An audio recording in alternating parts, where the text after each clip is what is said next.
then go resist. True for justice. I never come member say met to cry and say a kufra do buy or bedada Ghana for Unyakupo in Pengu, member some member bedada Ghana for that.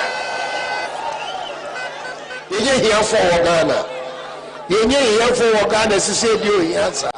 He said, Bonnie Namalabadisa, yet this is a pie bar. Sika wa memo ye ba be tu se sika no e ma pitu apete aboye nyi ba izi Dr. Baumia wa ese papa bi ane friend Achembi say me friend Dr. Achembi in the sense say me ma me akosu abere wa akofa eye akwa bi betra ye nche ne friend Achembi na dia Achembi kwa fuom say Achembi go free hakosi wo nyina dua na se a Bonsa Achembi bedo sa wo betwan wo twa enfofo no wo twagu wo bedo ni se femfram wo be hia se femfram ana ma me akosu abene wa aka se ene ye ma Achembi asase no ono Achembi na no nafu wo be kwa na Achembi ayeso okodo na afuo no onya ho asem enuane die no na Achembi aboro eda afuo nim ono you so usuma Achembi se Achembi kokodo ekosi wo nyina dua na se de a San MPP for the year, Dr. Baumia. So they say, what about Dr. Achembi? Funny people. What was Sumani Sabeka?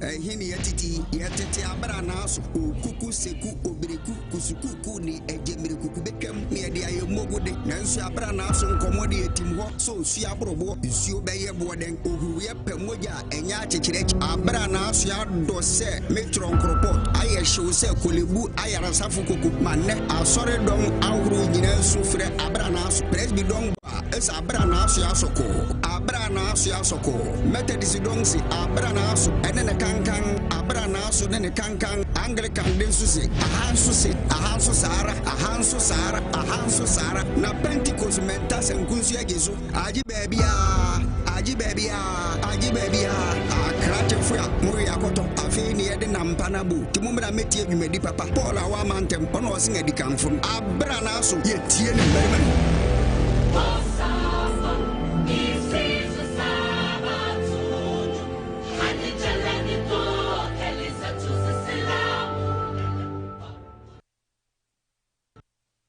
Awaje wo wedding symbol. Okay. So when we are the symbol of knowledge, strength, adaptability, energy, freedom, unity, hope, peacemaking, harmony, intelligence, power of love, strength. Said in class symbols when you na obiabra bobia ebia or boy na ne sign and no paper no na ye the aka and in class symbols no. Okay. Now Ghana for tenasia hunu say said ya na na do kwakufu ado ebu ne man ye ne je ho. And see, this is the Edinkra symbol for failure. What? It's a free medical. So Edinkra symbol. Who spells him? You know, yeah. A Edinkra symbol. So the president is now a free medical. Who spells him? You know, yeah. A Edinkra symbol. So photo is an Edinkra symbol for failure. You are a failure. You are a failure. And I beg you can never make it. Yana nanoma motena see here Edinkra symbol. He say mummy amfa we nka ho. This photo Edinkra symbol for failure. How do we have this? Now back to this. Budget panic. Samanko. See you once why you Chibarabambo, Chibaraba, Chikarabambo, Chibarabambo,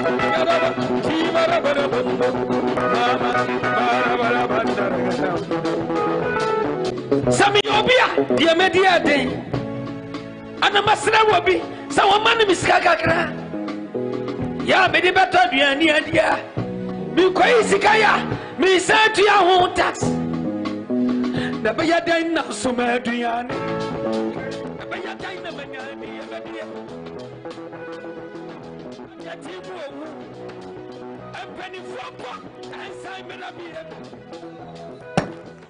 All right, quick one. You movie, quick one.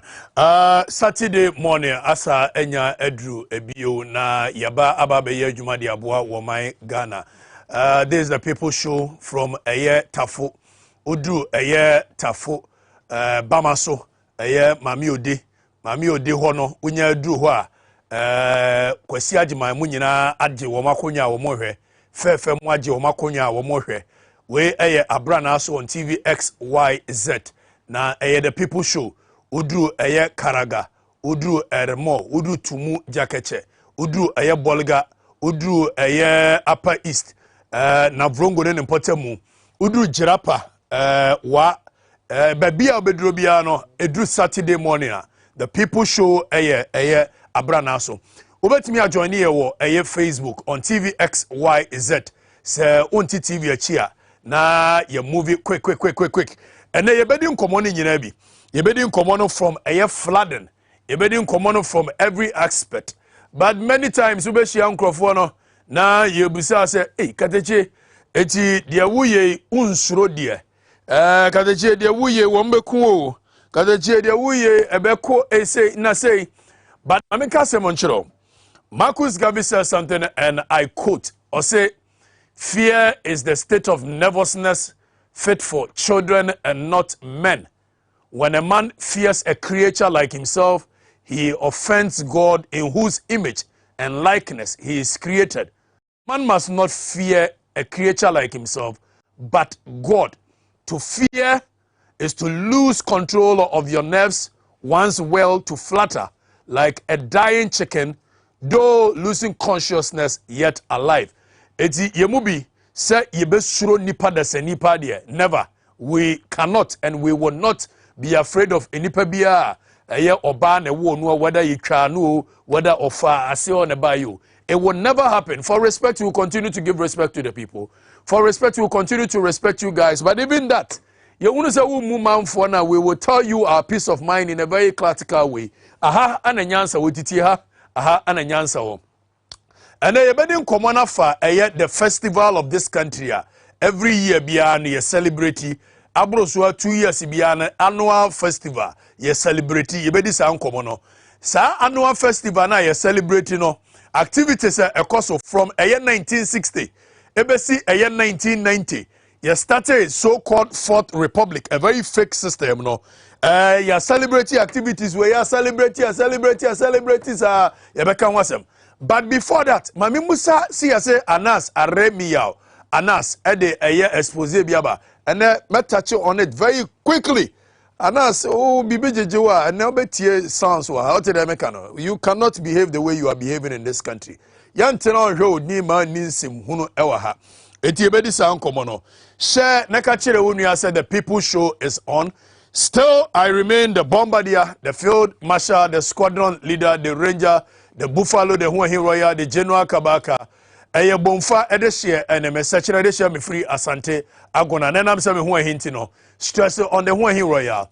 I am the man that bears the spirit of all the freedom fighters who fought for the liberation, not fake ones, those who had genuine intentions for this continent and this country.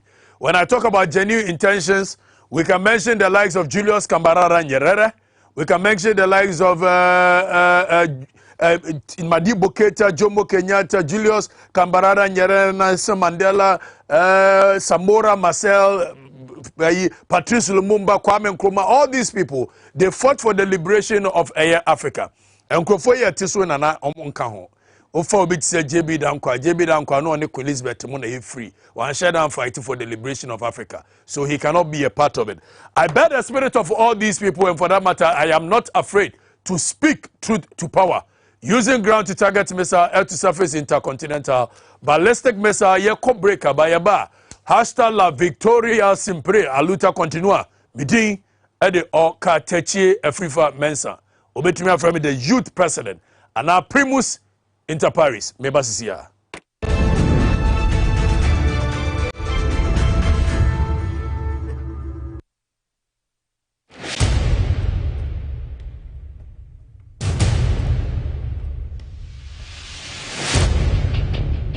The average human body mass should have at least 60% water for optimal performance in any physical or mental exercise. We can help you maintain it. naturally.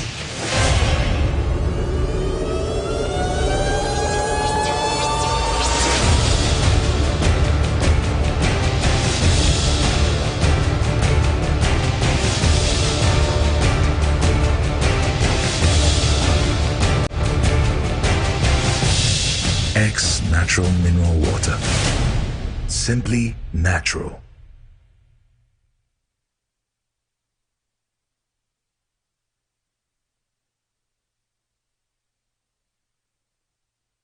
This advertisement has been vetted and approved by the FDA. Hey, good papa. Ganabam, if your apostle, your waist, all your body, you make basa. Thank you so much. Thank you.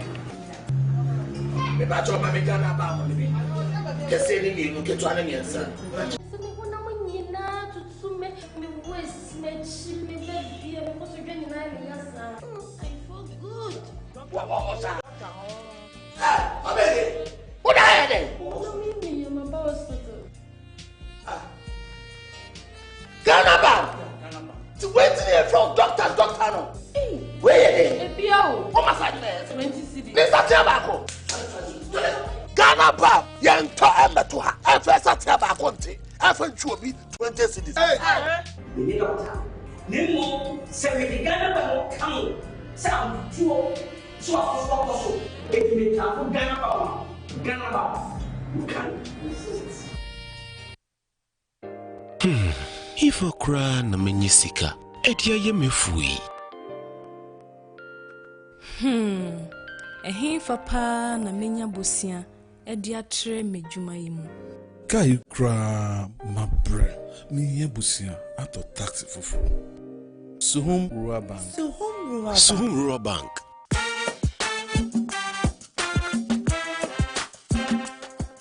Yamamwakwa baba Suhum Rural Bank. Ya won hyehyɛ ahodo bi te sɛ dwadifo abosia, ekokro bosia, susu account, and it does all savings account. Me bada chain savings account, and the keka ho. Suhum Rural Bank was 03422919896. Now one so what to me aka say. Suhum Rural Bank. Ama ene mayeka una.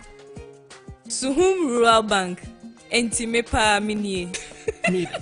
Suhum Rural Bank, growing our heritage.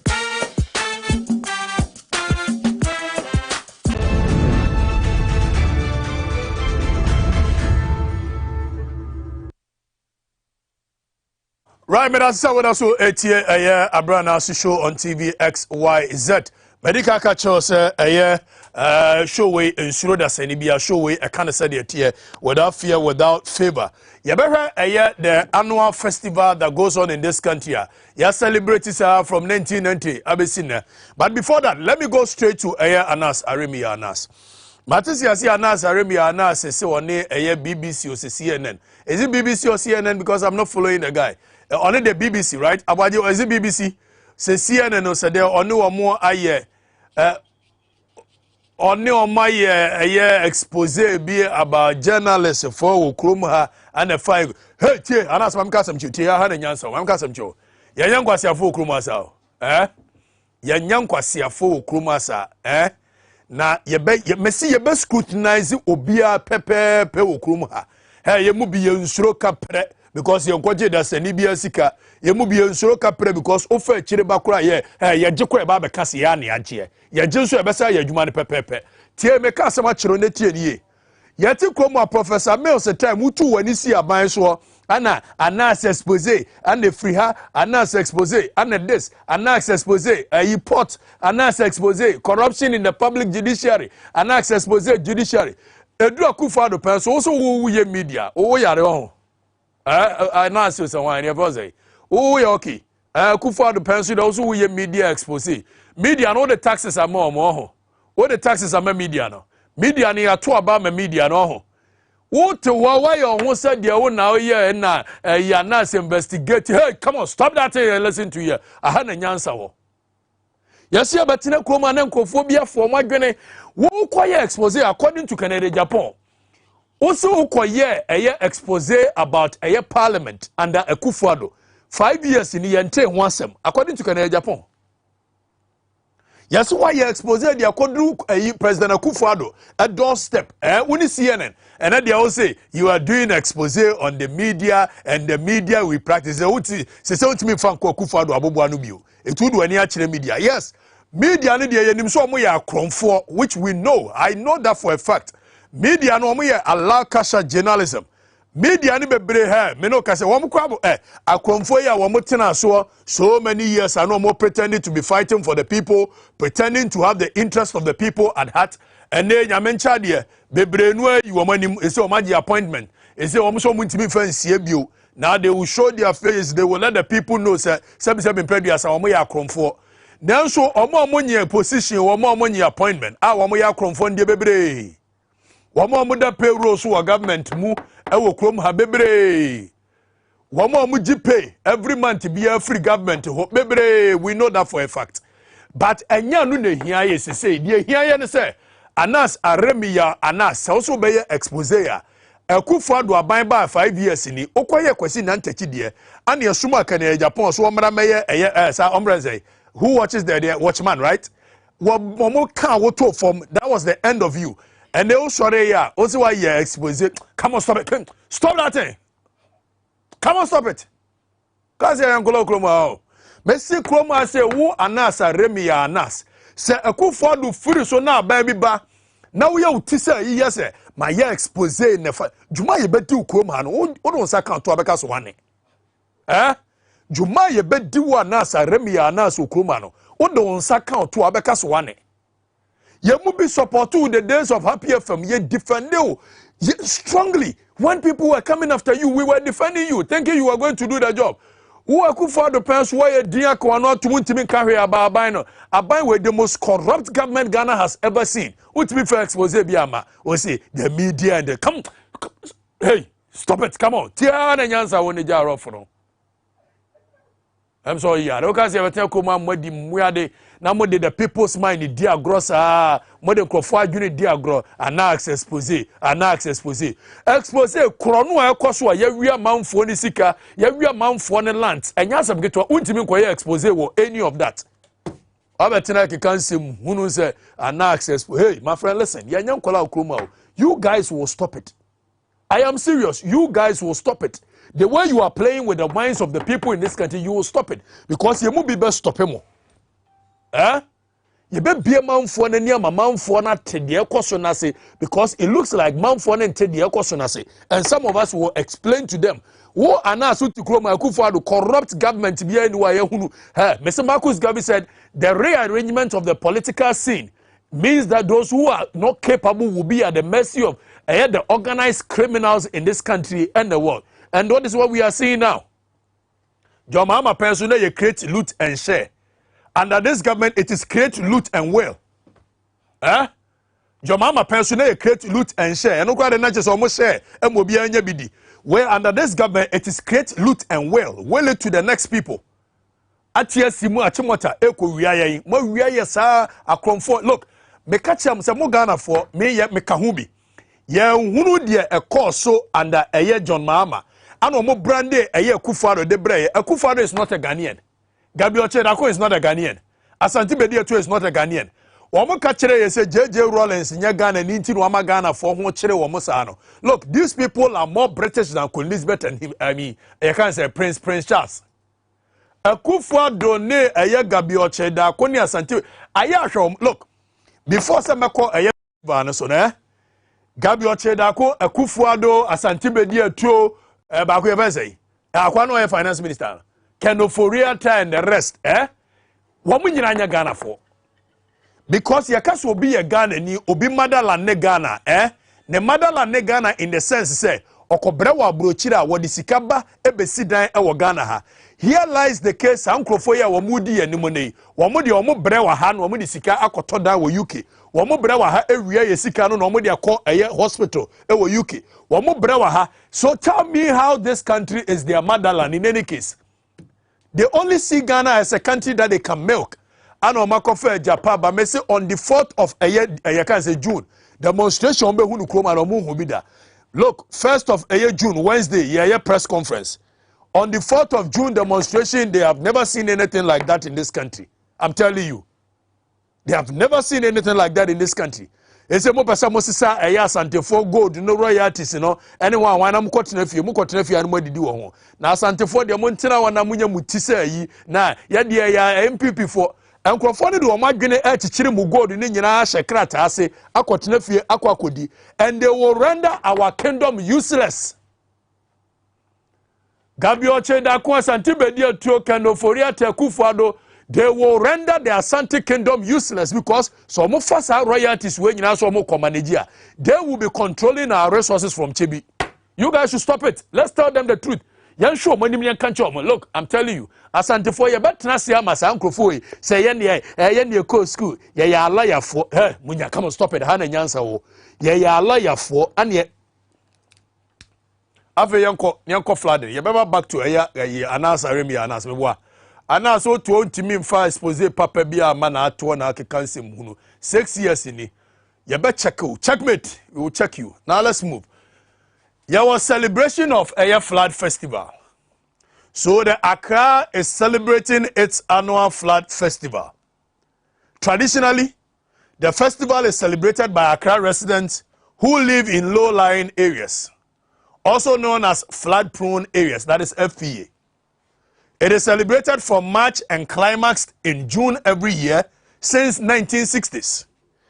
During the period, the Sitting Works and Housing Minister and the regional minister are joined by district and municipal assembly heads to tour celebrating areas to reiterate their commitment of government to end the perennial flooding. Their ritual by the government officials is covered widely in the media, both local and foreign, and same is repeated annually. This year's celebration is on the theme blaming all for our collective actions. A report filed by Obiba JK Mischief Media Network, Accra. Photo caption scenes. Okay, so this clearly shows that Accra is celebrating a year annual festival. Annually. You call celebrity festival. Let me read it again. Bring it back, Abuaje. Now, festival now is celebrating. Accra is celebrating the annual festival, flood festival. So flooding festival no abeya part of us from 1990. Traditionally, the festival is celebrated by Accra residents who live in low-lying areas, also known as flood-prone areas, that is FPA. It is celebrated from March and climaxed in June every year since the 1960s. During the period, the Sitting Works and Housing Minister, that is Asenso Boakye this year, and the regional minister are joined by the district and municipal assembly heads to tour, celebrating areas to reiterate their commitment of government to end the perennial flooding. The ritual by the government officials is covered widely in the media like Peace FM, like UTV, like XYZ, like all this in the media, both local and foreign, and same is repeated annually. So every year, biano. Ye celebrity na ministers na yo mafuru kapu na cameras na ba begina ho na cameras na busa ministers government is reiterating his commitment to every year bia o madwene no wo form ti bonko so adwene. So every year, this year's celebration is on the theme blaming all for our collective actions. Eti Akufo-Addo I say, you guys should stop it. So this year's team is blaming all. Abaji, in blaming all, give me a video of Akufo-Addo. Or say we should stop flooding. Nah, we like that. We like that too much. You people, you like that. You like that. So give me that video before I give them the history behind flooding. Give me that video. We want that. But the attitudinal change that would enable us to be able to make to bring value to these demands, that is always left out up till today. Whilst as the Ojo River is being dredged, there are still people at home who, when the rains come, think that the easiest way to deal with dirt in their houses is to throw it out into the gutter center. Those things have to come to a stop. We all have to speak to each other in Ghana to bring those things to a stop. Because if we don't, No matter the investment that we made, at the end. That's it. I will come back to Akufo-Addo and educate him on how leadership is done and not this frustrated way of showing leadership. Now, young come back in 1995. Accra and Axim floods. When he said 1995, JJ Rollins so Accra and Axim a flood heavily. MIA Lusu property shops, vehicles floated and flood like Babia.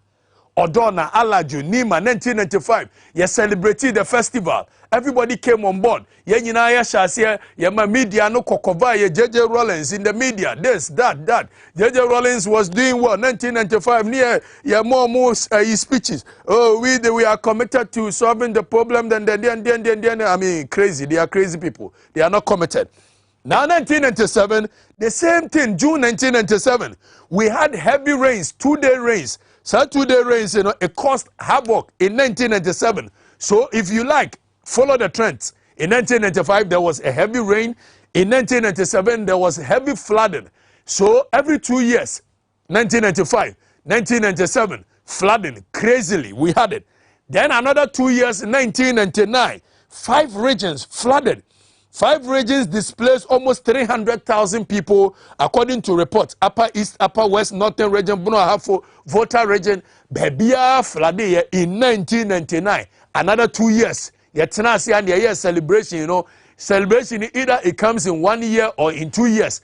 Now we had the flooding festival. So in 1995, we had a flooding festival. And no media for no choir ministers in Vegina, near Fukapu, near Tibon Koswagone, normal Vegina, and we will solve the problem. And then. In 2001, another 2 years, Accra floods that hit Accra was described as more devastating than the 1995 floods. Areas like Madina, Achimota, Joulu, Aveno, Santa Maria, Adabraka, official towns suffered the most. Look, a daily graphic indicated residents in those areas climbed trees. Residents in the areas Ayamabuboy from Achimota, Joulu, Aveno, Santa Maria, Adabaka, Edu Babina, Omutiti, Enuaso, Omutiti, Nuaso, and Sad Omutimi survive. Yet to come and say, 2000, the flood came. And also, you're saying, works and housing minister. Now, the government is committed to solving the problem of the Accra floods and the it is a festival they enjoy and then more coverage. In 2007, over 300,000 Ghanaians were affected by air floods. Were affected by floods. Make sure air videos. I'll give you videos of air floods at SC over the years. In 2010, Accra and Eastern region, part of Accra and Begro in the Eastern region were flooded after 2 hours rainfall. Just 2 hours. 2 hours per Anna Accra and Begro flooded in 2010. Now, wisdom, who a video of Accra flooding in 2010. Just give me something. Give me something small. No more here. Give me something small. No more here. Awaje.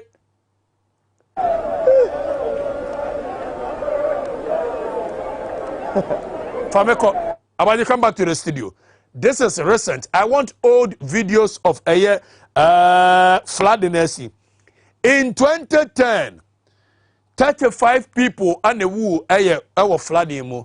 Obviously, Omaya Yamfa nipa ho. In 2010, and only nipa 35 and a woo of flooding. A nipa 35 and a woo of flooding in 2010. But obviously, we don't care. We cannot be bothered. We sit in a country where a nipa woo ya normal maye. So in 2010, a nipa 35 a woo ye. And so enye yasem. In 2010, Swedro from other communities, flooded. Aguna Swedro. Medoka say National Management Disaster Records. HRS 3,000 victims are recorded. Medoka say you. In 2010, 3,000 victims were recorded. The same year, combination of floods at Bagri Dam spillage and Burkina Faso displaced 161,000 people across the nation. 161,000. That is 2010. This is Accra flood, 2010. 2010, and the Yechagui. Accra main road in 2010. Look at it. Look at it. Look at it. Where a main road? Achimota of Ankomewa. Where Achimota of Anko? aha ana nsuo no in 2010 na ayemu mase be eni say yesenya eye minister ebegina hokeka aborofo the government is committed to. Then we came to 2011 under Professor J.E. Mills, residents of Adabraka, Kissiman, Alaju Junction, Elang for Santa Maria Oyarifa Hacho, Adenta, Tematimba Market, according to Daily Graphic, all submerged underwater. And we say Enipa 5 and a wuye. Menokasa affected were 105 farmers in Etiwa district. Nipefine wuye. In 2010, Enipa 35. So your calculation. And the space of 10 years. Enipa 35 in a wuye. In 2011, Enipa 5. So making 40. Now you moving on. Menoka said the death toll increased in a year 14. So in 2011, Enipa 14 ana ewu eka a year 35 in a home, making 49. 49. Ni adwene say eja enyansafo ebedwene ho aye bibi permanent. But obviously they don't care. Who they cannot be bothered. Why to a flooding in Accra. Kwame Nkrumah Circle. Dakuman Kokompe Obechebi Lamte. Menoka se Santa Maria Dansuman everywhere a flood in 2013. In 2013 and also another flood. And yenya a Tibon Kosu leaders no Ebabari Brofo. The government is committed to Tibon Kosu. They don't mean anything. Omobwa. Omoka, they don't mean it. They don't mean it. They don't mean it. Omu Diagro, I'm telling you. When they are saying it, they do not mean it. Omokane sa keke. Omokane sa keke. In 2014, 10 hours rain. National newspaper report said that June 6, 2014, after 10 hours of rainfall, massive floods in Accra, including Adabraka, Awoshi, Kwame Nkrumah Circle, Malam, Kaneshi. These are the reports. So 2014, another festival. 2014, and also another festival. 2014, another festival. 2015, Yatina Kuroma say, Moba Kaya, back to the studio. Now we're a year 2015. What happened in this country? We thought was going to be the last where misleaders of this continent, misleaders of this country were going to find permanent solutions to our problems. But unfortunately, because they do not care, unfortunately, because they don't care about your death, unfortunately, because all they care about is the looting of the people's money and not finding solutions to the problem. 2015, 3rd June, Ghana hunu adia ye hunu bida. Yeda sore anopa. Na enipa mako 105. Ana ewu. Erezi ye to 150 people in 2015. Kwame Nkrumah Circle. And when you're friend June 3rd disaster. Now ni adwene say after June 3rd disaster. Awaji yanko June 3rd disaster footage. Jamra back to the studio na me no muni nkomo. Yanko ya de.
I mean, hold on. Bring that video back.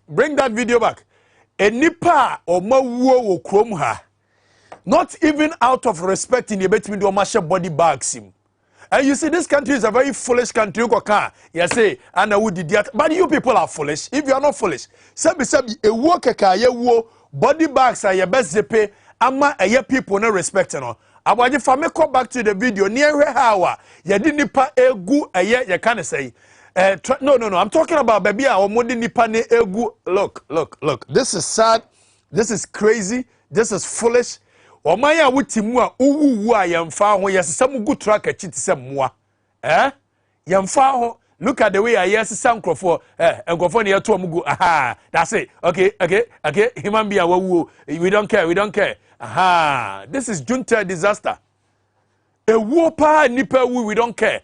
Kwasi broni krom na disaster we see ya. Said ye nipa begu body bags my mass a year service amomo.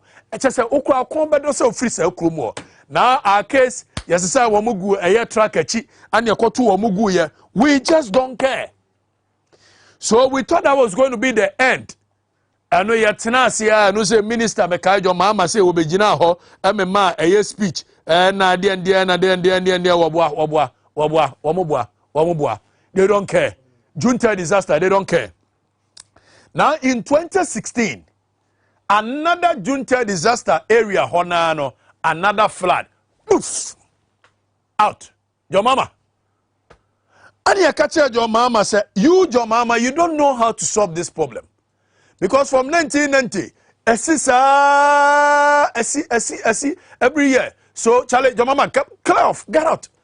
We don't even want you no more. We told your mama that.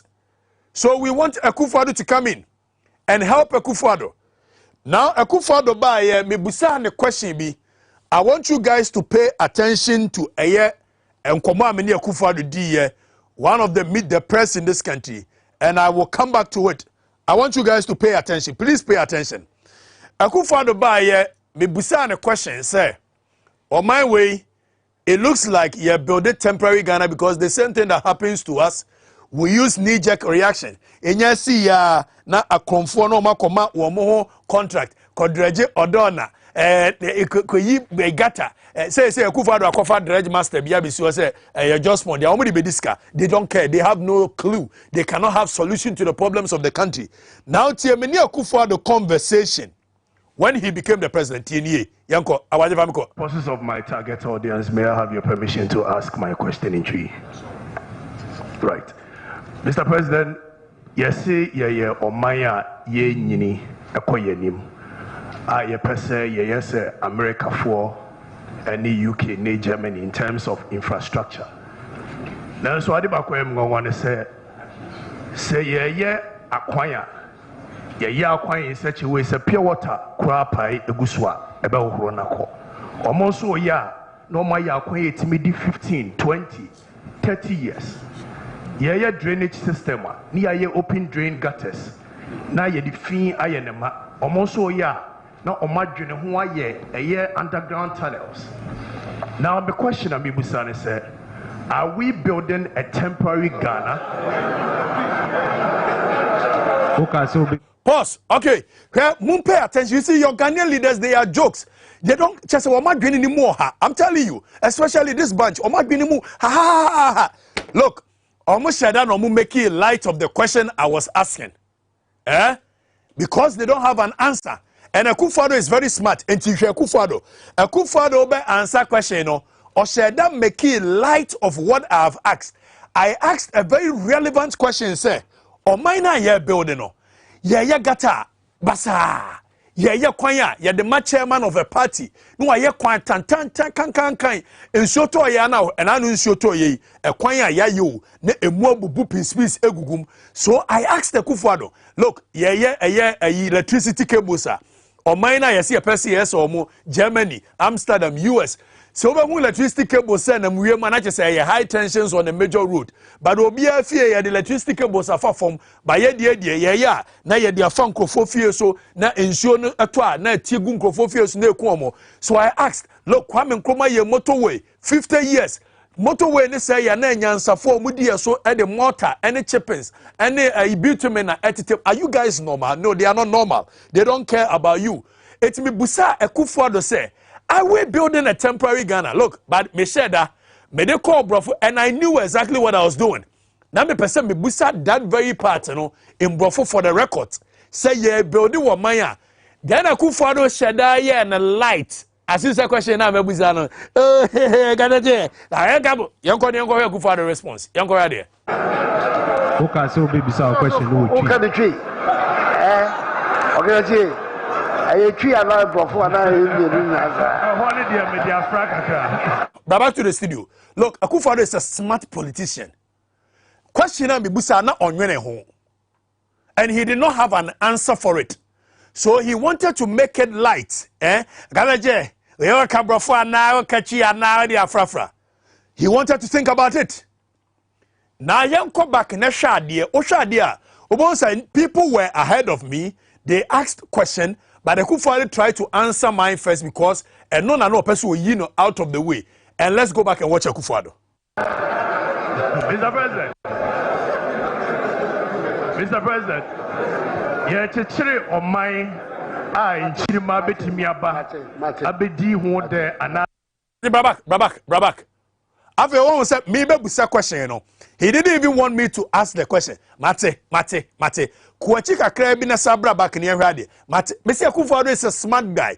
Akufo-Addo ono no nim de oyo, e wi ase wodim so wodada mo. Na obekọ so wodada mo say ya. Mate. But maybe me standing on my grounds. Ebusa question ni ye pepe. Let's go and see it. Mr. President, yeah, chechire on my in Chirima betimi aba abedi ho de anase ye chechire ni biara ama ochina Chirima na be ni bedase. Afe, pay attention to the response he gave. Mebusa ne so o man ye chechire ni biara na Chirima na aba be ni ye ana ye chechire man ya Chirima eba be ni ye eba be di mode Akufo-Addo because ye gates nye yakwan ye gates ani ye open drain gates ye de ma chairman bi gata kura ye so ye de ma chairman so nya renovation ye be wie na chairman na mo gata no are we sick or something? Pay attention to Akufo-Addo response. Pay attention. Those are the 5 questions. First, on affordable housing. Second, on the state of prosecutions into some specific matters, double salary, etc. Third is whether or not you are discouraged by the Afrobarometer reports. Fourth is what government is doing about the Guta impasse. And the finally, quality of roads. Yeah. Yes. And the quality of roads. Okay, hold on. Abade, hold on. It was a question na mibusa ni nyina no. Osheda limited to quality of roads. Meanwhile, I didn't ask about quality of roads. Akufo-Addo is a smart guy. I'm telling you. I did not limit it to quality of roads. But Akufo-Addo sheda ni nyina free ho ebe share quality of roads. Now, he said here, Obeya John Mahama dear comparison. No, meanwhile, I was asking a relevant question for the next generation. But he intentionally limited everything to quality of roads. Let's go and watch Akufo-Addo again. How would you respond in English? It's easier.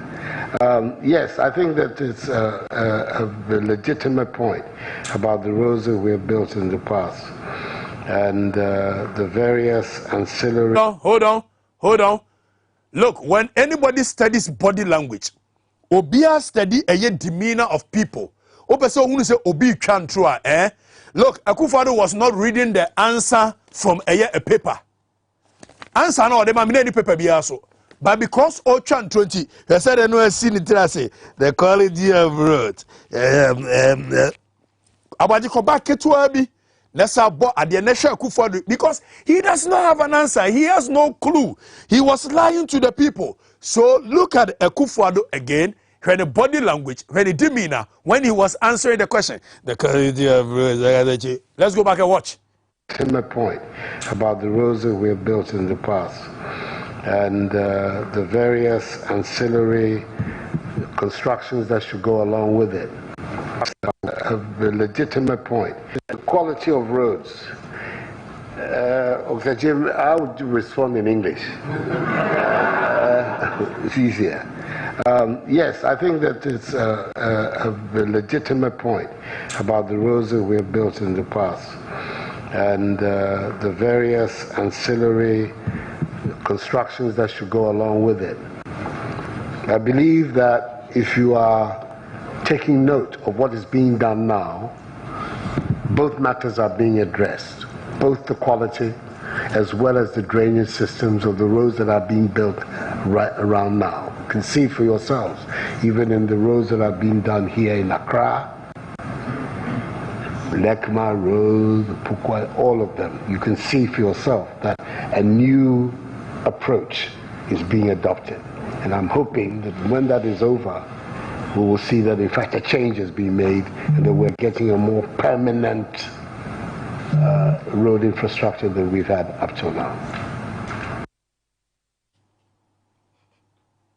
He did not have an answer. Now Kufuor need answer to limit it to quality of roads. But roads in the crowd will build, there is none that is quality. Quality be any baby. So Kufuor clearly did not have an answer. Question na Mibusa na oni answer. Ano otutu papa so. Mr. President, question Mibusa on say ya chechiri wo man a enchiri maba bedi mu de now in 2017 flood again abaje fami ko nko videos of 2017 flood they see here. Fami ko nko videos. Ya ko nko videos. In 2017 flood, 2018 Teshi and also another flood. 2019 another flooding Ekumunipa 5 in Accra under Ekufuado. Aberewabi kura de eduru baby na car edeneko. This is what is happening under Ekufuado. Now Yatinasia in 2022, just 3 or 4, 5 days ago, look at what happened in Accra. Look at what happened in Accra. Under Ekufuado. So question na Mibusa president no. What I meant was the president, yenya flooding from 1990, from 1960. Every year, be able to 2 years be a celebrity. Mr. President, what are you doing about it? But only Kulunti or Sheda a year. Look, I'm telling you, this country, we are crazy people. We are not normal. We don't behave like normal people. We don't find solutions to our problems. We always give knee-jerk reaction to these problems. You can't knee-jerk reaction. Now you say, money biara, a bar, wambako, any jospon. Akofa dredging masters abe dredge odon animu ni aman $100 million ya man $100 million afeba sa sumbi no na asa ayede aflade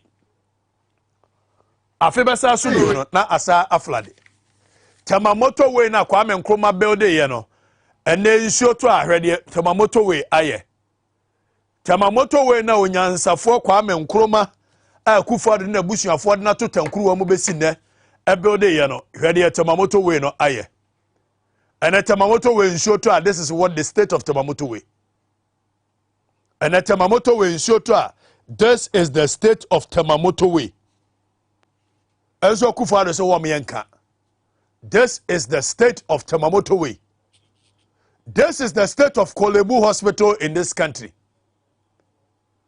and they ensure to and I'm say Akufo don't call Kolebu Hospital. And I'm so yari obeko UK. And I'm say Dr. Baumia enko Kolebu Hospital. Wo yari ebemna kwotena UK. Gabi Ocheda ko nko hospital Kolebu Hospital. Wo yari obeko UK. Asante bedi etu nko hospital wo eye Kolebu Hospital. Wo yari obeko UK. Oforiata nko hospital wo eye Kolebu Hospital obeko US. Eti inshoto a Kolebu Hospital na meni wo hiafo ne yegu no. This is the state of the Kolebu Hospital. Tia hana nyansa wo tia hana nyansa wo. This is the state of the Kolebu Hospital. Ensu sabisa bibu mpediasa yebenya ejimifo a wombe support eye MPP and NDC particularly Akufo-Addo aban yebenya ejimifo a womo koda saade we mu omu bewuo amiaka say hey my government is doing well this is Kolebu Hospital. Ejimifo nkola na wombe wu ha no yasi MPP enti won defend sanse mu no na wo wa be ne tamfo wo na wo fight am na say yenye Kolebu yie na oyare a wanya ba bi ada no na wo ba be ne tamfo ose mese mene wo ka say obi nan na sinsen wiem yarefo a woda yare empa so Kolebu Hospital this is the state of it. And so many sebi producer a Jimmy Force, or more your foot soldiers, Emma Banwe, Amumaba Bidi Watem, Tibon Kosu people. Kolebu, this is it. Look at it. The whole of this year, just the scene and we are ensure our Fenipa. For more than 30 years, this is the current state of this nation. This is what we have been experiencing. But yet, MPP for so they will defend this government any day, anytime. And so what is this? For how long can we continue to sit in this country and the misleaders of this country will continue to use knee-jerk reaction to solving permanent problems? And we got foolish people, Meka Jimmy Fuangasa, Wamotiwa, Wamosi, from foot soldiers. They keep on defending government. Look, Kaneshi, Equanya, ya see, ya digan, a sikana, ye, and shoto, ya quiny boo, and shobu, a ya quiny moon to pieces, and kate. And she a benyeti bonkosu you to a Mobacase.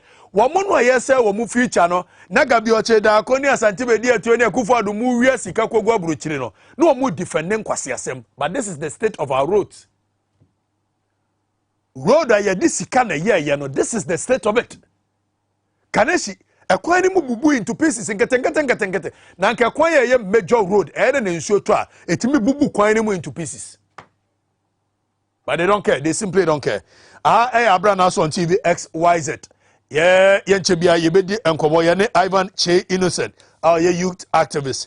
And Ni Odekwa, the second head of New Odekwa family. I know Yebedi Achimota and Senohons and some any home como. You are Alhaji Muhammad Abubakar Shamfaram, or no, your director in charge of man-made disaster. Look, the youth of this nation, let me tell you something. The time has come for us to take our destiny into our own hands. And Mrena, ye dear Jimmy Kakrano, aye ye. We're a foot soldier. We're a grassroots. Near a foot soldier, and go to the own home. There's already one from the wood Jimmy. Whereas or multiple mujare. What the one from the wood Jimmy, whereas or multi-VA to Munetri. So for how long can the youth of this nation continue to be fooling in the name of MPP and NDC, whereas the misleaders of this continent, especially Sanko for your Mutisui, they don't care about you? For how long?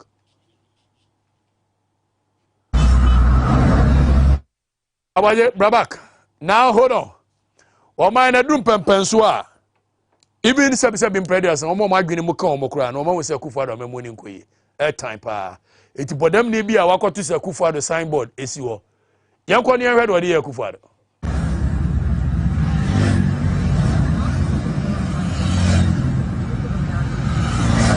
Hey.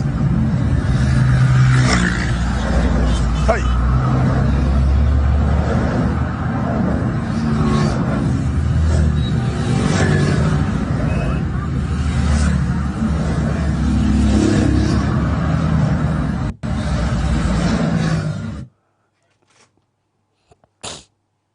Obia be humo.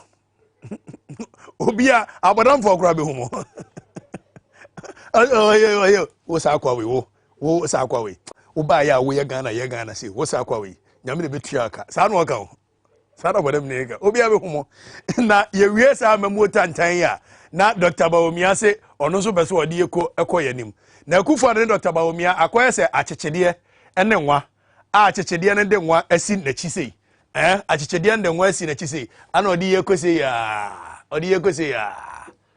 Na enwa na wosi achichede na chi ne se Akufo-Addo yese ya de yekosi wi a. Ono nwa no so beso obefa ya no ode yekose ya. Mugazi ya jiyo ho. Yetikro ma yebehwe. I Abranaa on TV XYZ.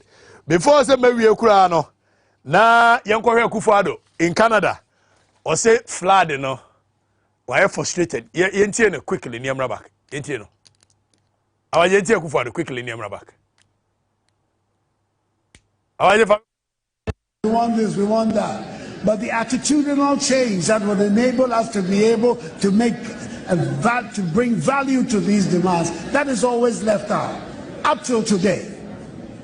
Whilst as the Ojo River is being dredged, there are still people at home who, when the rains come, think that the easiest way to deal with dirt in their houses is to throw it out into the gutter center. Those things have to come to a stop. We all have to speak to each other in Ghana to bring those things to a stop. Because if we don't, no matter the investment that we made, at the end of the day, we'll be back to square one. And I'm not prepared to spend your money in that way again. When you mean anything about leadership, Leader there. So man for no attitude enya papa. Who leader, and that is why America does research. America research go social research. See, yes, study the mental state of the people. So man for an attitude needs to be changed. That it is not about how frustrated you are, Mr. President, that you go sit somewhere and say, that idea that you people throw rubbish in the you not just that. He has no clue about leadership. Leader there, man for ni throw rubbish in the gutter. One, ubebusa ho question. Aden no mo sorry edi gata ngura ebegu gatem. Is it that one yankofa ngura ne ntemu free wo mu fie because ngura no egu mu fie na cha oni ngura ne na. Ede here o de ba ko gu gatem. Is it that the case said dustbins in available? Okay, yenye dustbins wo krom ema omo. Is it the case he said they are not educated? NCC yibra bejisika koye education mama mfo ne hunu say e say ye the dustbin NCC krom e say ball aba be fan intentem. Onko fa ball and ntemu free nkrofo fie. Omo ne ball and na dem ana. There be omo ne na. Enso to omo de ba begum. On fathers be ngu wa omo de ba kogum wo. Eti nso to a omo de ba kogum. Eti this case Akufo-Addo has no clue about leadership. Leadership is about knowing the state of the people and working according to how the people think. You cannot sit there and say this attitude not change. That now him so more attitudinal problem now buy abaje famiko no video na okaso be make Accra the cleanest city. The commitment I want to make is a commitment I want all of us to make. That within these 4 years, by the end of the 4 years of my term in office as president, Accra will be the cleanest city in Africa. That is where we want to get to. That is the commitment I'm making on your behalf and on all our behalves, that by the end of the 4 years of Akufo-Addo's presidency, Accra will be the cleanest city in the entire African continent.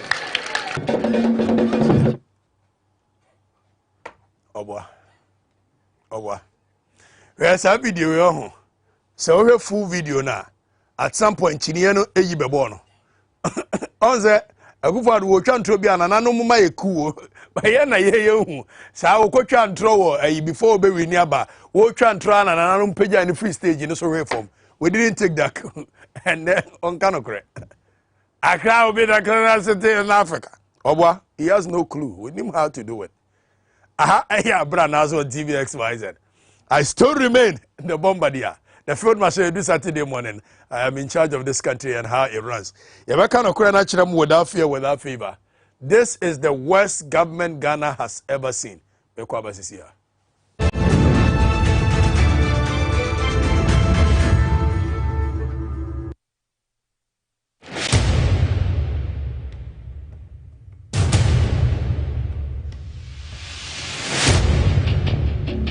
average human body mass should have at least 60% water for optimal performance in any physical or mental exercise. We can help you maintain it naturally.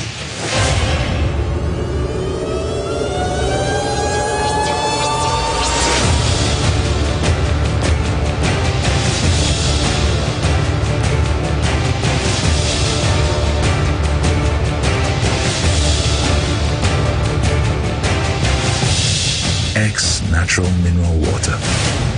Simply natural.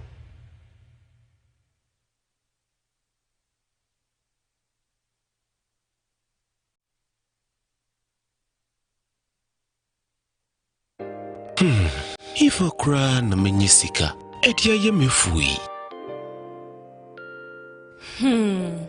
Ehin fapa na menya bosia, edia tre medwuma yimu. Kai kra mabre mi yebusia ato taxi fufu. Suhum Rural Bank. Suhum Rural Bank.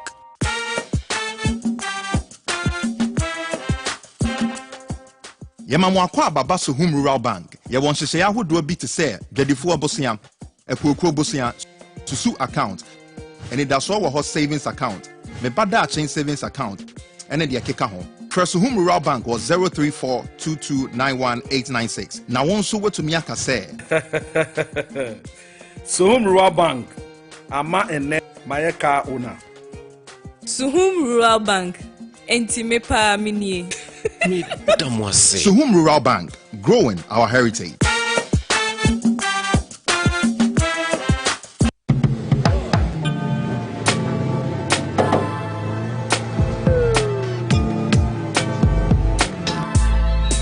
Welcome to AutoCheck Vehicle Diagnostic and Licensing Center.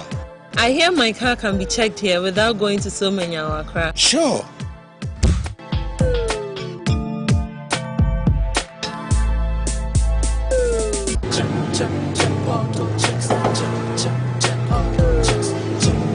Emission, check. Alignment, check.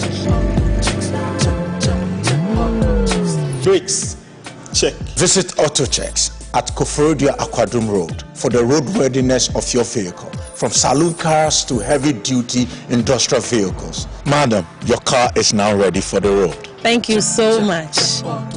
AutoChecks, check. AutoChecks, your safety, our priority.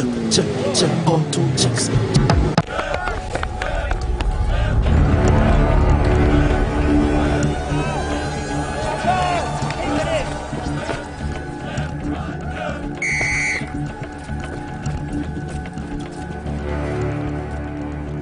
We are one man short. Should we invite him?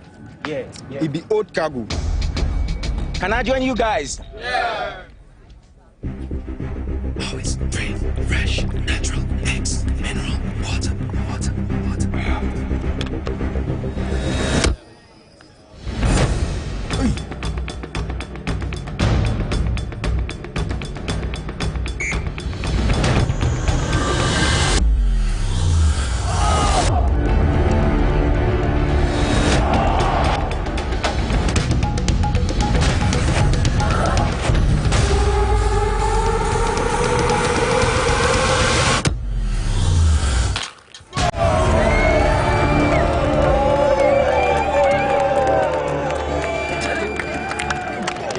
Still got it. Always keep hydrated naturally. That's my secret. Manufactured with the primary aim of preserving nature's finest minerals necessary for a healthy mind and body. X Natural Mineral Water. Simply natural.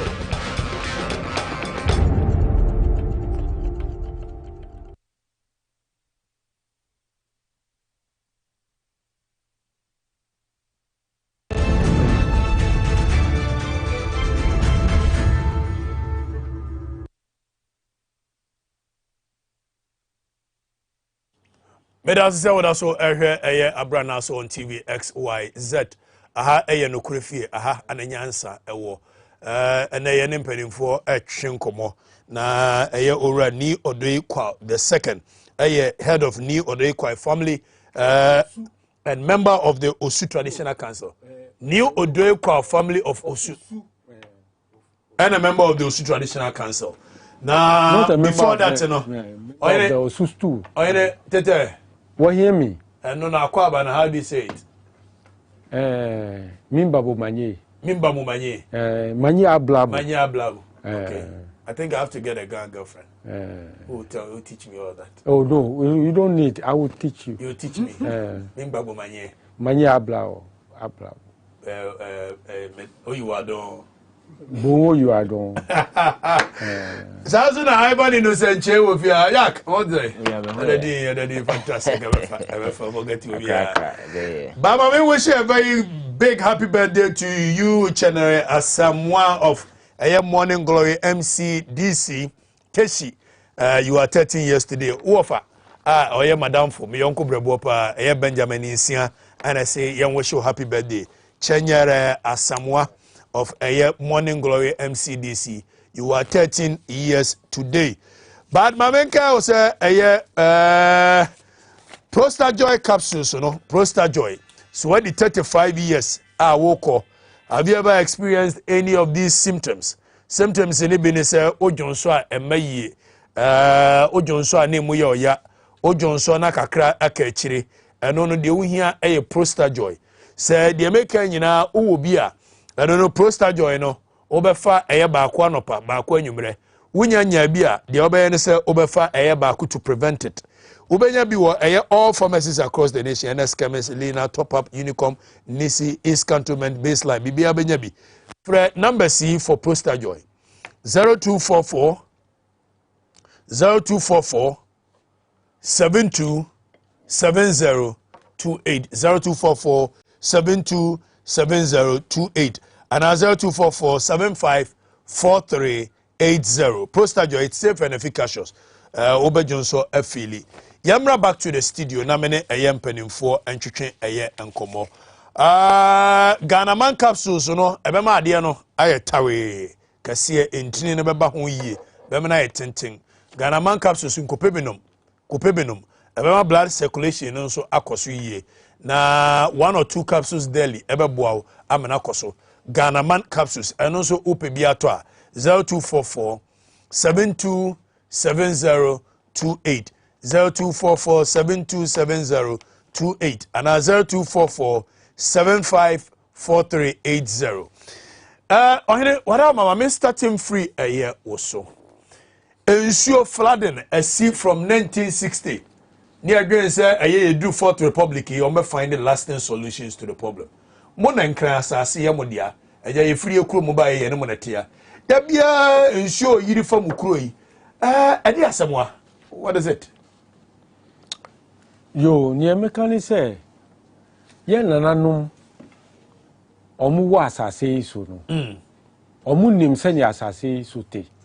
Say, a buri people no. Any sesame, any near Kikan Huno. Near Brofo friend or Equiapin mountain ranges.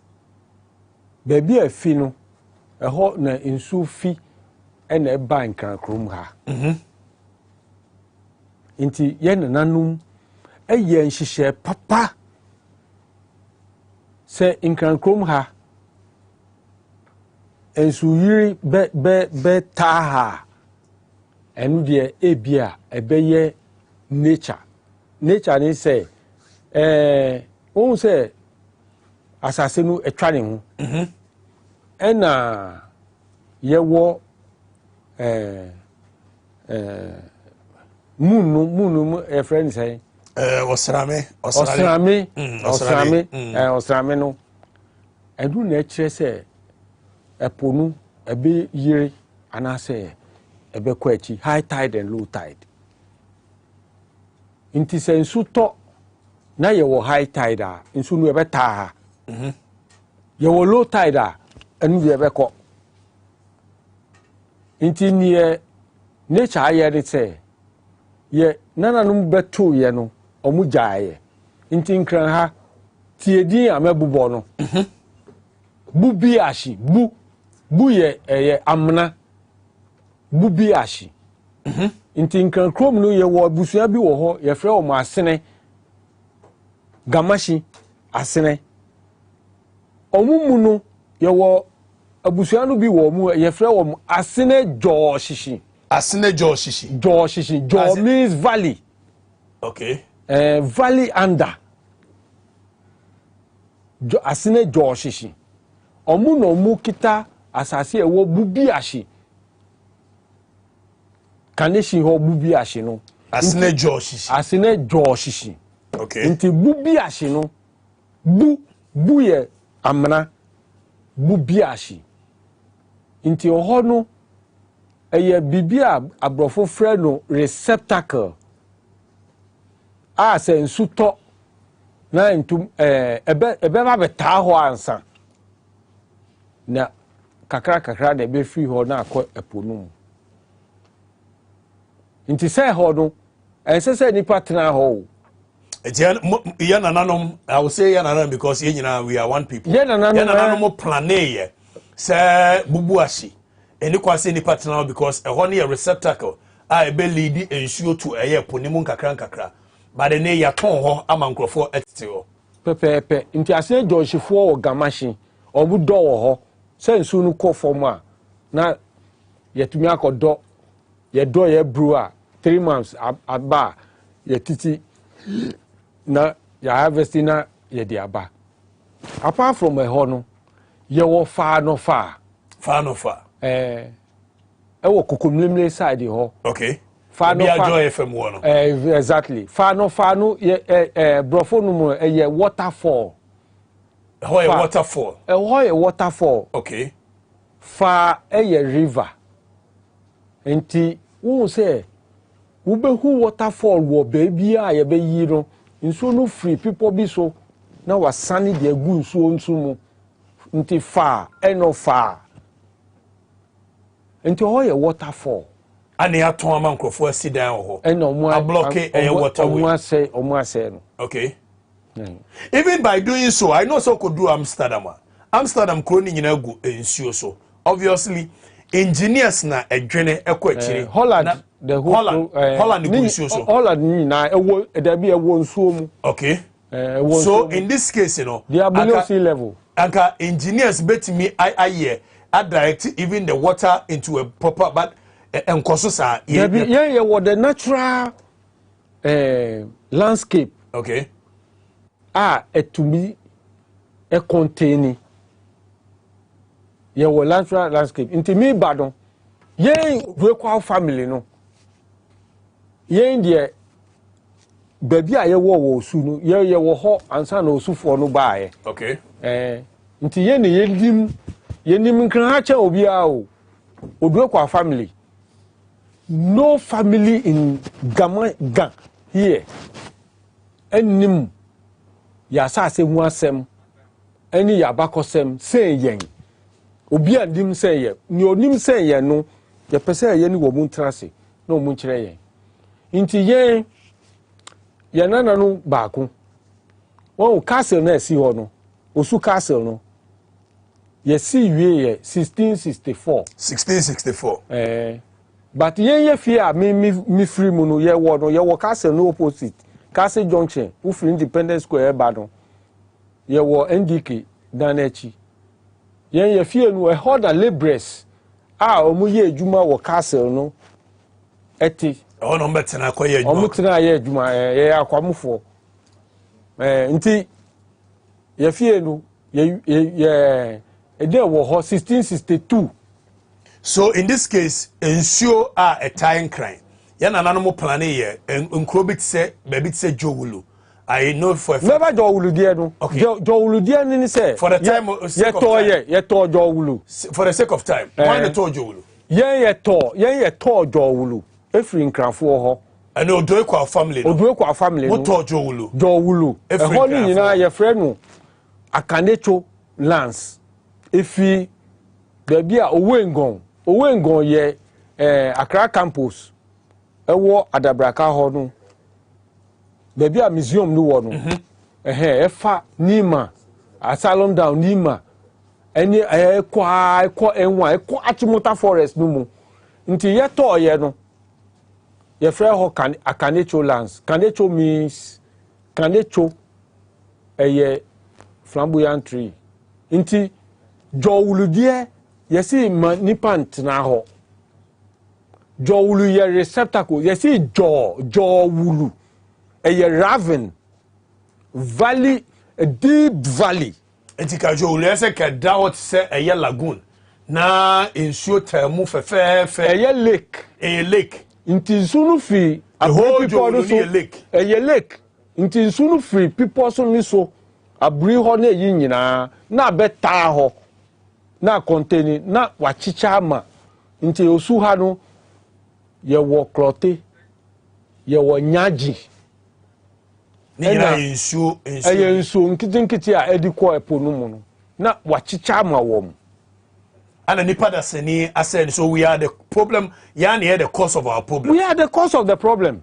But monkan for ahemfo yinso na ya motonton sa sinema yankrofo no nti osu ma na motonton sa nti osu ha sa ahemfo na omu be ye sa niama no obi ti say the owner the fourth I no a Roman onu no be ton Jowulu asase no pa yetu no yamana ndi ni awie the owner the fourth mutu no Roma yetu no ni oba na chinsu obeye asase sem sa yetu no but when we say politicians no na yi omo aka bom enti omo aye enti jowulu da bia nso to a yiri wo ho be yiri wo because ho ye yiri wo ba bia village vista wo no nyina na yi no ye ja ho ye Oduekwa family mi ka cha o mi si ye Oduekwa family ye asase se ne ye ja no sa na birum fi achi lands commission for no na yi no mu di amema na manfo ato no mu asi wo mu dan enti we are enkran for mpanimfo ni bi yete ye ka eye enkran abusuan mpanimfo no a oka ho bi moving forward adena mum plan say mo beton asase a mo be ma aban aba be yi lanes wo asase ni mu eye be create eye be ye proper planning and san motor because ukodu be bit se kwabenya ode ko eye abom junction ni abom top one ya twitwa asase ne basabasa ebu okra wo nam kwamu anu awura obi fie. Why can't we have a planning system for a year and cry land, you know, and son as you beton wayaton? Planning no ho. But near me patch would say, and cry hano, you were rogue elements. A crown for, we and crown for. You are crown for me and crown for. We and crown for. No, say, Fabia Mensah womb. Into a moon of politicians new use so. None ye say, a papa ma and crown for no. Omu fan yes sir. Ye will be omu ye friend Oduekwa. Who say me amiti ya me see Oduekwa family. Right. Ya ti abusua bi ye friend Oduekwa. Omu no muto asase ma obi na okobubu Bulgaria baze no. Na omu afa yen ye judgments a ye wo ani ye krata no mu di akokot no mu anya judgments na yi. Ebini sa owu family na omusi omudi asase dan ma wo mu no. You remember owu family issue no so. Very quick one.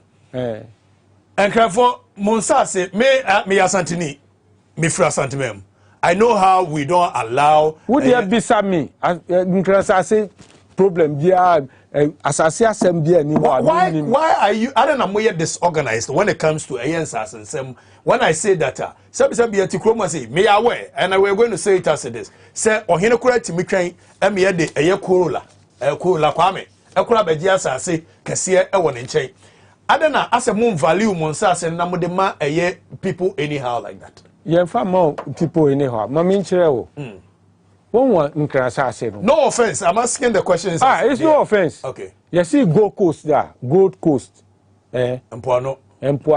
Sikampuano. Right. Inkramu your friend Ushika Shona. Right. Sikampuano. You were 98 miles before the Portuguese left. 98 miles. In Accra. Along the coast. Oh wow. From Afrao Keta to the Axim area. 98 miles. 98 good miles. Are you too good wo? Ye too sika koko ankasa. Wow. Na me catch you. One we na ye tisi ano. Cathedral no. Baby omu ye cathedral no. Anyo no mutu wo nyina good. Hey. Eti na kufa peso ko cathedral no. Nti sa dwanu wunim ne our people yen crofo no mu afeli yen. Baby akufa do si cathedral na ye. Minyi no nsu to a. Wutumi fa Calabash e friend wo twi mu so. Wutumi fa Calabash wukotena won osu cemetery ho no. Baby a traffic light no wo no. Ye friend ho baby attack gbon mi. Enso no ba wo di Calabash mu shemu we ya ubenya gold. Eti baby a yesi cathedral isi and gold wo ho. Then me see ye wo gold a ye wo coast no e che ni e wo asantememu ni achimemu. Wow. Na Gold Coast no mu kan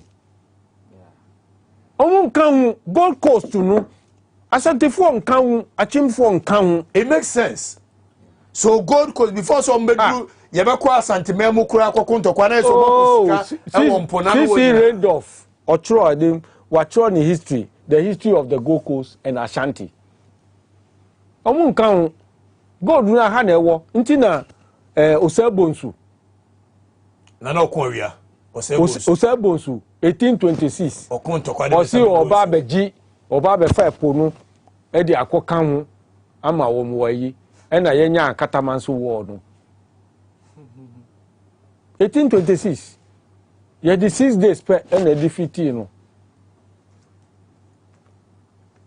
inti insu yiri asem no ewo enkran ha no president na ka say MMDCs no baby a BBC ewo waterway no omu bubu so ye bema pa president so ye bema yem bubu dowuli nyina ontimi hokra de mi anko ye yepe ensure a problem be solve ye ni problem ontimi nti o de no kra oh min ka che ni se mi rather no kra gosi hwe dabi o ye bema o ye bema kai she papa no wadaroma mi anko o ye bema ayo from my experience on ye bema now Ivan wuna wuka mi nim so ye bema ye bema go ye bema akufado ye ka memo nga o she min ka che unda ba ko sem de o ma okay se ni papa no time odi your friend say president no not Pedroase Lodge. I know some lawyer Krama Mobusu at some point. Exactly. Ivan, quick one on the flood issues. Yeah, I think so say after 65 years after independence. Now had the current state of Accra, Abranaa and Suata. Clearly, no, I think it gives you an idea. It's a leadership in this particular country, a failure successive government, and said that now we can land a man for a form because there is no proper plan there. Because say plan be who are definitely individuals who will just take advantage. This is the case where I say plan the whole Accra has been planned. No, that the whole Accra has been planned, but the corridors of power, political leadership, do they have a planner? Yeah, they are running Accra because a bigger agenda. About a capital city, no, the influx, people will definitely come into the city. You can't control it. And as many as a man for a ban, definitely they will find accommodation and other stuff. So what is the bigger planner? Yeah, they are to her. I know they say the city of New York, Washington, nipa metena ho. Your friend is saying capital we established seat of government. Yeah, but nipa mo call on daily basis no do so, but do no mo to no omusa. What I say, that is the plan. Okwanya fe na okwa for land baby there kwa kosi dan land na kra enso mo. So there is a plan there. Enti ha no such plan no eni ho. E na obi e ye de ope. And I'm for CC dying waterways in as for and this government panimfo no mo aban mo yes creative various agencies in office no or more no mo ton land the massa ankrofo we nyina in the first place we nyina ekoso. But I think say in as much as you never accept responsibilities say you blame you who say leadership failure na dey be do the way forward what do we do? Because our current state of Accra is choked. And now no nam oko baby away university Central University one kwai no so sa wonam so na oko voter regional. There is a vast land there, a very big land. I think say and there are a lot of things that you bet me move from Central Accra to that particular place. I'm not saying say you move the capital away from Accra, but land from Accra to whole kwai no so no. There is a vast land that we can move a lot of infrastructure from mainland Accra to that particular place. So we are realigning the city. Say you be create congestion I will krum na so beti. And now that's around pa kwan kra ye me ba na menam labadi kwan so. Kwan no kra ye kwan na si nipa si dan ama kwan na moa. And they have to say you bu amam for dan to agu ansa na yeti wan buy kwan no. The city is choked. So what is the master plan? The master plans that are land over along that particular place. I buy new houses and I say for all at the center of Accra. Even you can say Omadi events the papa boss cathedral. Why must the cathedral be at the center to the stand? Say the whole president will give an executive authority. Say Danya judges at Timniyanko Buntungu, Nayanko si Asora Dine, Nayanfanko Sumyame, Abra, Yawo. several other places a bit in there. It's just minor. The scope of thinking is very narrow. That is the point. One person me bemu. One we hold our work no. Nipa wa Accra say no. We can contain 5 times that number. Okay. Nipa wa Accra say no. Almost. We need more people in Accra. But planning. Mami kan share wo. What to kwa kwa brochire da? Oh. Hwe osu ha. Yebetumi Accra fo nyina, yebetumi edi wo mu nyina betena osu ha. Ni eye hia pe high rise buildings. Central sewage system. Central sewage system. Enwa. Maybe at your toilet in adi nyina beko. Beko. One. I will come to you on that. Okay, so, all right. Avan. So, as I'm can say, so we had the current state of our crisis here, Oma. Say that OC can say Osunko betimi a contain Ghana Accra Hanipanya is true because when you move say your high rise building and as for because and I bet the order of the day. But the current state, of Accra right now, those initiatives now for long term I think the new infrastructure, some of the things are coming up, I think that we can realign them, push them, and this Accra less congested. That is when you can start with some of the things that all can say high rise building as for because we were told your friend is a place where Shatawale no or for Nima Yababa Yaho, your friend is saying Miami and for what I say. So I think that border down to leadership and the commitment on the part of political leaders say baby just to change the state of Accra because baby I in such a way say open gutters and Gata na in the 21st century gata and say open mama for do you know say a circle interchange na quite recently no Sentota ehonyina ayama this is a project I quite recently but then so to across that particular because and so ni baby afa and look at the Odona at the house at team iron maybe I think the Okolandia in the center of where they have some of these things but the water no my yamana you clean to the sense you can even put boats and other places on data. I know the people can even go there and have fun on holidays and so forth. But that particular way, Ababaye at the center of Accra, there be any part to etitomu ewu a feeling as if a terminal ketwa enti around circle. So interchange na na enti kwan bien ho ebetimi ya water na ewo nyina betimi am making sure say eto a ebedroni into odona no na odona na ya in such a way say ebenya leeway say betimi akwa even to the sea no kura no dey no that portion but bien who have flowered. But all these things are right staring at our face. People are busy stealing. They are not interested in fixing the problem because you see what happened in 2017. Disaster na esi we no. That was 2015. 2015 esi no. I think that na a wake up call. Adia na senke ya waking your consciousness and so mind no. Ya nyina ya failure ho. And that there is the need for us to hold the bull by the horns. Accra I had a flooding problems no. Abaye annual festival of pain that we celebrate every year. And since we about better we him say I don't know about ba. So what is the leadership? What are we doing to solve the problem? Say in the next 3 to 5 years, we are not going to talk about flooding. And then one of the major things that problem was Accra, flooding and then traffic situation in Accra. Who is that leader who is going to own up and say okay, problem no, and a problem. But Maba is the reason why I'm voting for me. I have flooding and the traffic situation I am going to solve the problem. I am bigger enough, say a bit me draining a lot of places. Not baby are dying any say you could see land I turn the basa I call land commissioner. I'm for I cartel or because of Sika or Nubenyantino. A buying sass and a chucha man for. How do we do away with all these things? Because the problem can be fixed. Said I know there are countries yes so quite recently Florida or Miami, some of the high-rise buildings yes and so and so no namasia.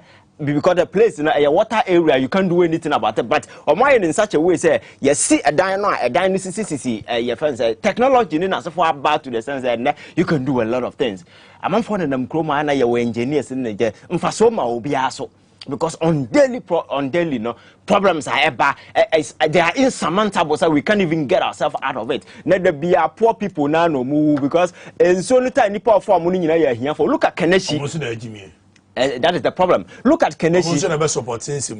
Keneshi. Now no so no toy no. Chese adna ya ma to the sense I just say we so ni nuansa ansa na etimi across e ho nya waterlog ya friend say as road ya ayese nka nipa ya road na ya ne say na no na menam kwan we say ya new road na ya no gata ni ho e na ya the blocks atoto to ho na ya say so we create avenue for water say accumulate also I say the road na be gata so I say sometimes I say creative gata road na ngasa so sometimes condition a we mention here no a champon na yes akwa no condition road no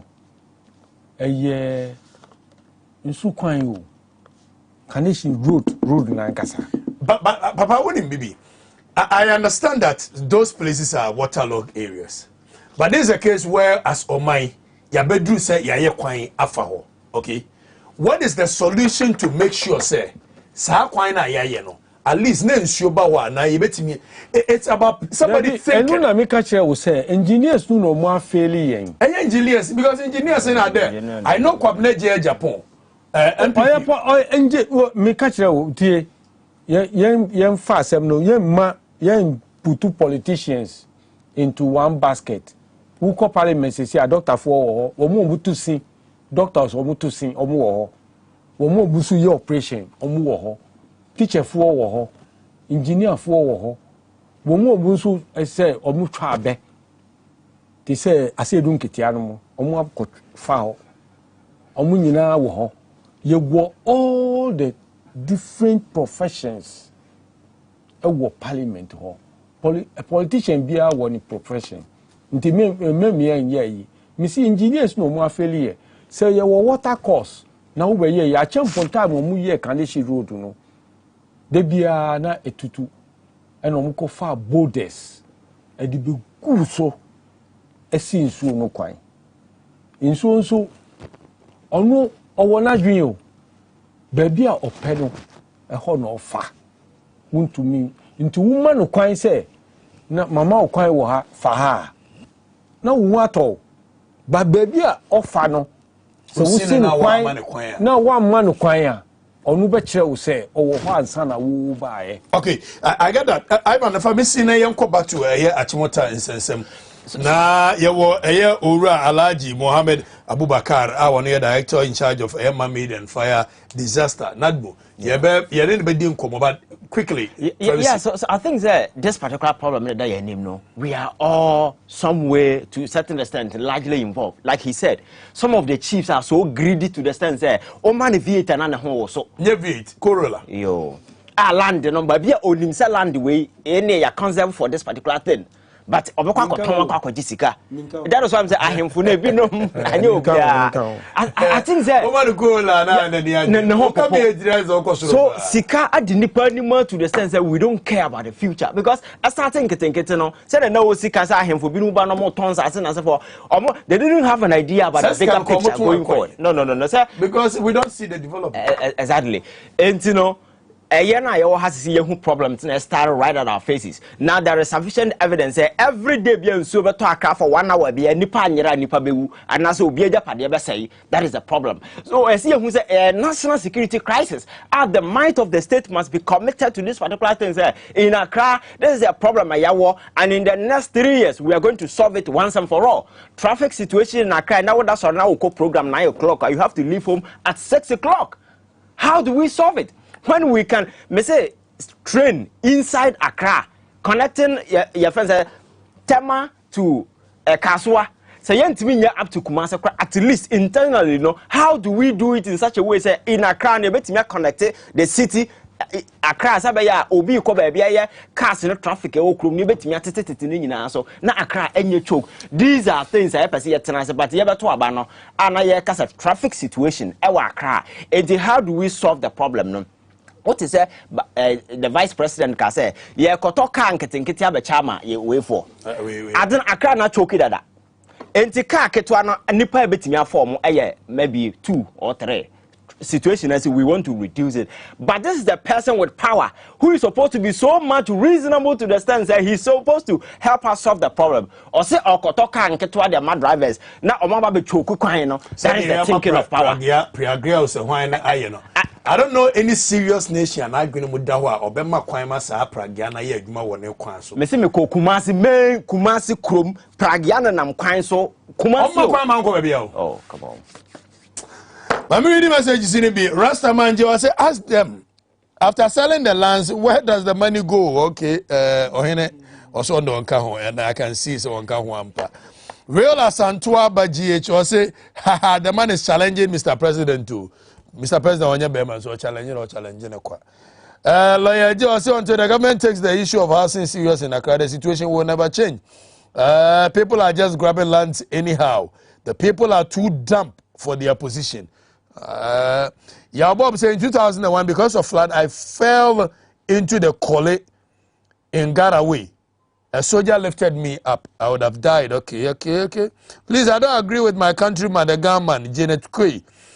Which part don't you agree with him? Not Yantuaso. You better flood in common with a small one. When him say, I don't know, Yakasa Ghana for a young Saglimino. Don't you think that is the way to go?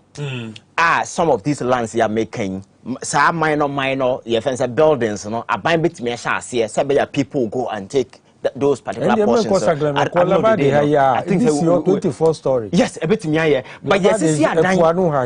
When the fourth story, is a government building.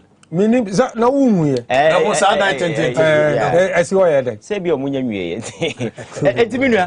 Diana, yes, you know, as whole. That particular place is a nice area. We are not thinking about this particular. After June 4th demonstration. No. I'm sure that day now you be declare man go for no. But we won't tell them what we will do. Mr. Kromha, but my for the corona ungovernable for him. I want if I make a very quick break, Abra. Na Aja Ora Aya Abubakar enjoying in conversation. You know, we are na. Yakwa Achimota lands and so you go busy papa Achimota lands and there somewhere na ye di san komo me ba isi ya that's my mentia etie for na hefo enyina ebiemo prostate enlargement e cause sankasa na kofa by emiensa edin kan ene nyini nenam is got to do with age Okatakyie I'm here to see akonya 19 years a wonya prostate enlargement wo de bonu bia kura nya no ukaso wonko tua kura na enya de beyi adentia ye nyini a ye prostate no proposes bit me I enlarge a cost. Yes, biochemistry involved. Because it's averagely a member almost age bracket between 30 to 40.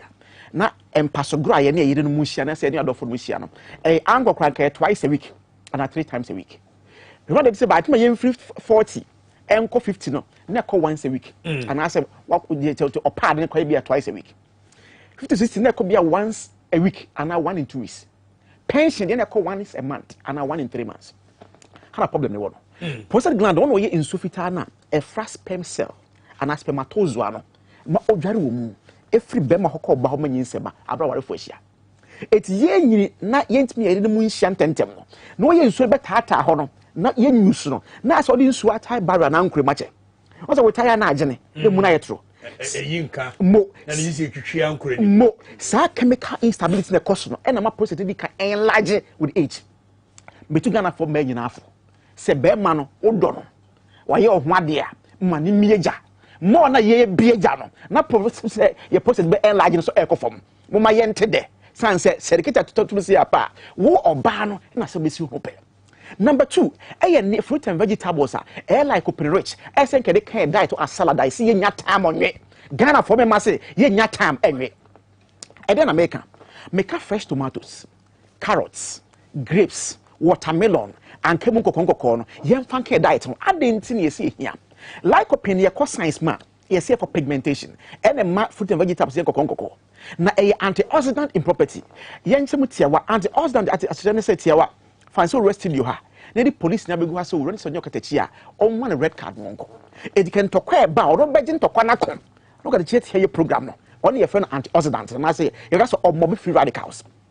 Now, say lycopene no lycopene ka ho asem no prostate gland ehia no as antioxidant wo no ade be cause sudden change enlargement bia no ono be say antokwa na akwa wu na prostate gland na enya ni chadidi mo yen so se nya time enyi enti me busa so Okatakyie for the past 1 week ni and all the watermelon ebi on timi kan kire me fresh tomatoes a wo nya time ebi onions ya slices so a wo nya time awe eti basa adeketo bi kan process si akẹ hwe no wan laji bu ha na wo te so adan oni obi obon ho ba bia.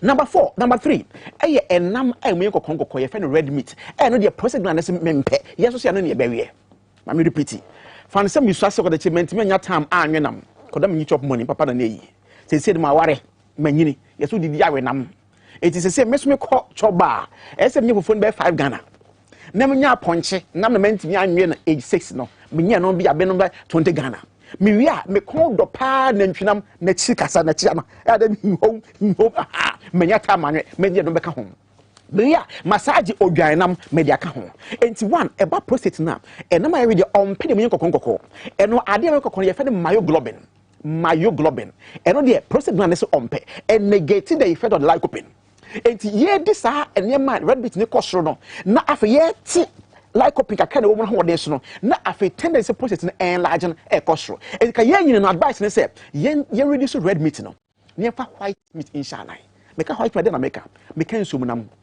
1,000 nom monkonom ensesawanom snails enwanom nkotono salmon geisha nom ye wie yes we na people buy even crab mamas na your rabbit adanko I discovered as white meat o the count diet we boawo and afa ntakramwa chicken nom ye fanke diet ho na impo me kaka say ade am pepa ye prekontwere ha na so do bayi nantwi na mamu kokonkoko ma globin wo soro pa no wo de we prekontwere e normal globin so fa cow meat ne se ne ye tena e ne ye besi 2 now it's a white meat in the area. It you describe pork as the other white meat. Yes, or normal globin no form. So by upon chinam there. Fire me pre control na men kajemu. Na men peka currency hon. E boa me pa. Na we fancy education a mantem. O prostate no enlarge symptoms no e be mo ho no e makoma sa enan. Number 1.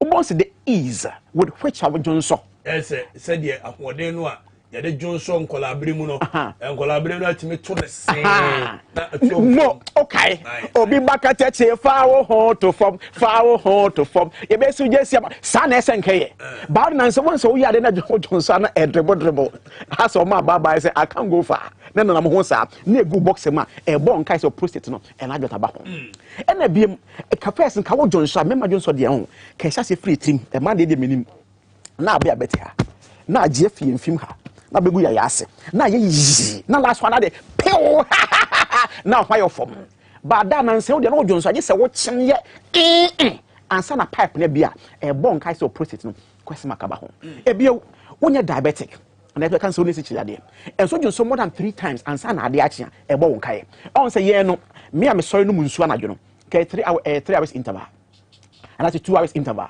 for say me that 10 p.m. 12 my Johnson bako plus 2 a.m.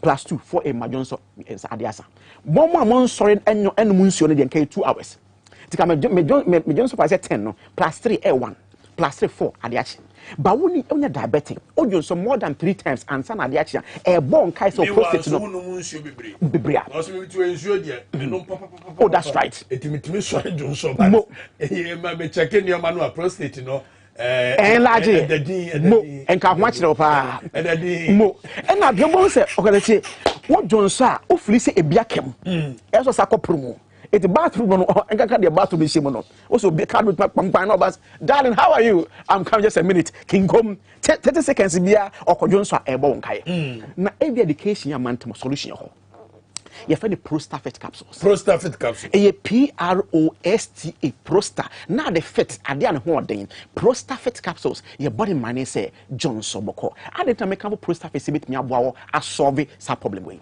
2004. Professor Kofi Anyanko Professor Crency. You say Ghana ha a man na fina nanka first pa prostate nanka 50 years ekro. A son in Sima Mediama ni ni message in at about 35 and 30. We say a solution is say ye nya alternative medicine bet me aboa a resolve issue na ye nya bi. 1. Ye fa saponin ba ko a e herbal material ma bone say anti-inflammatory. Inflammation ade a hyensuo. Anti-inflammatory ade a twese nsuo no. E to kata ye la so to ebo TVs na te fon ti ase. Hwe men say o blood adwon so twa nani. Urethra ni. prostate gland I mean second way. It's mo. This our prostate gland there say can say air stretch ya. Almost outside the stretch, not inside the stretch. Okay. The inside the stretch, be can facade way, be can miano. Pipe na Johnson firm. It na what chimney asa na pipe. Asa na bi no. Sa sapon in the ekoye. The ekoye ne say e between so na akota we mu no. Na e reduce a pulling it back. Say the beya na pulling it back si apa. Akona e kemiano no e bejaye. Ama we hu ato no. Ama Johnson aba. Afia fa katitantu. Entum. It is when your symptoms here, you so prostate animal in vivo studies here, you know, as in yeah test inside living host no. Yeah test you will say a period of 8 weeks. Obi and the prostate action so it was symptoms no. A betting. Or we on up that say your PSA the test or the scan. Or we are one sank after 8 weeks. What be back to normal at the moment. You we you say say any mattress near here no. Me man no. You say money be your man. You dey try to bra we no eje ho no. Pipe ne sense I came me at into no and no ntuma fa ne pay me. It's a pecumary back who I know so no auto dilator. And your bioactive compounds say what prostate capsules mu. Ye ba ne say ade we ne ebeso bonku ni fa na pipe we no aforce ebie ama Johnson esane. What the entire Johnson become ne say oh say yeah so physics okay physics pa okay abstract. So no abi unya e unya e. I say so the so go polytank mu che. Na wi aboso na anyema condition be create for the aptras e pull force it means sake polytank na sin cost she mean say polytank na sin and na what the say no aside cost because I say it is a Johnson go ade we mu na the whole above whole we pay and be from aba what about Johnson about tired this and this and better me aba it now Johnson for this be akemo no now tapping on back a war prostate capsule dey ba say and on a resolve this hard we a soft muscle tendons no na ajiaba na Johnson go ma na the prostate capsules your body man say Johnson boko oh no for the rest of your life you say when your symptoms ya oh you see prostate for 8 weeks oh you afi biem no say you see prostate no for 6 weeks let me repeat when your symptoms see financial catheter the entire almost catheter no prostate eyi ne say one auto dilator no enso ne twe na pipe ni bia obon sa fe do be na dia shell no Johnson be fa pipe ne fa ho e so say kwan na bi it was a 6 weeks na fe no you sabi the pipe na ayi na catheter na eden e for the amount unya prostate capsules sa catheter na yi ama ho de atọ prostate capsules afibia no 6 weeks 6 weeks fan say me o de o prostate enlarge o bo ho ban e be say no what 35 echo 40 gra and then o use prostate 6 weeks o we afibiem no say use 6 weeks to ensure say enlarge impo then say be droben atum e ya pa ye pia so na nko ne mo je pra ho a I know you no pentia. My telephone number is in fancy a Fred telephone number doc. What am I for telephone number? Me that's pa. Me MTN no 0245 0245 0245 61 60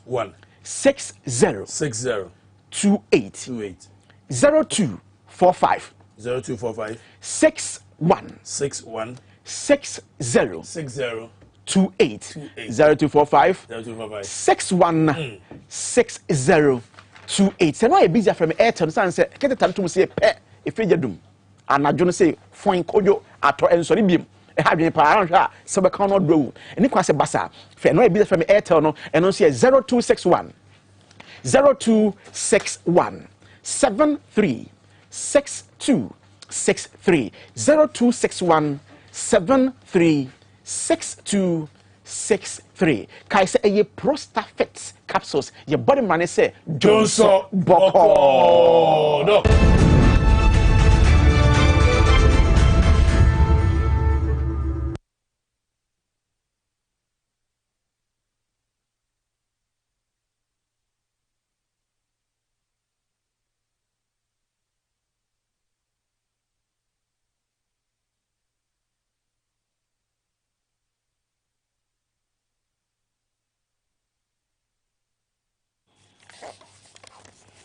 But I saw that social Abranaa so on TV XYZ. Yamra back to the studio.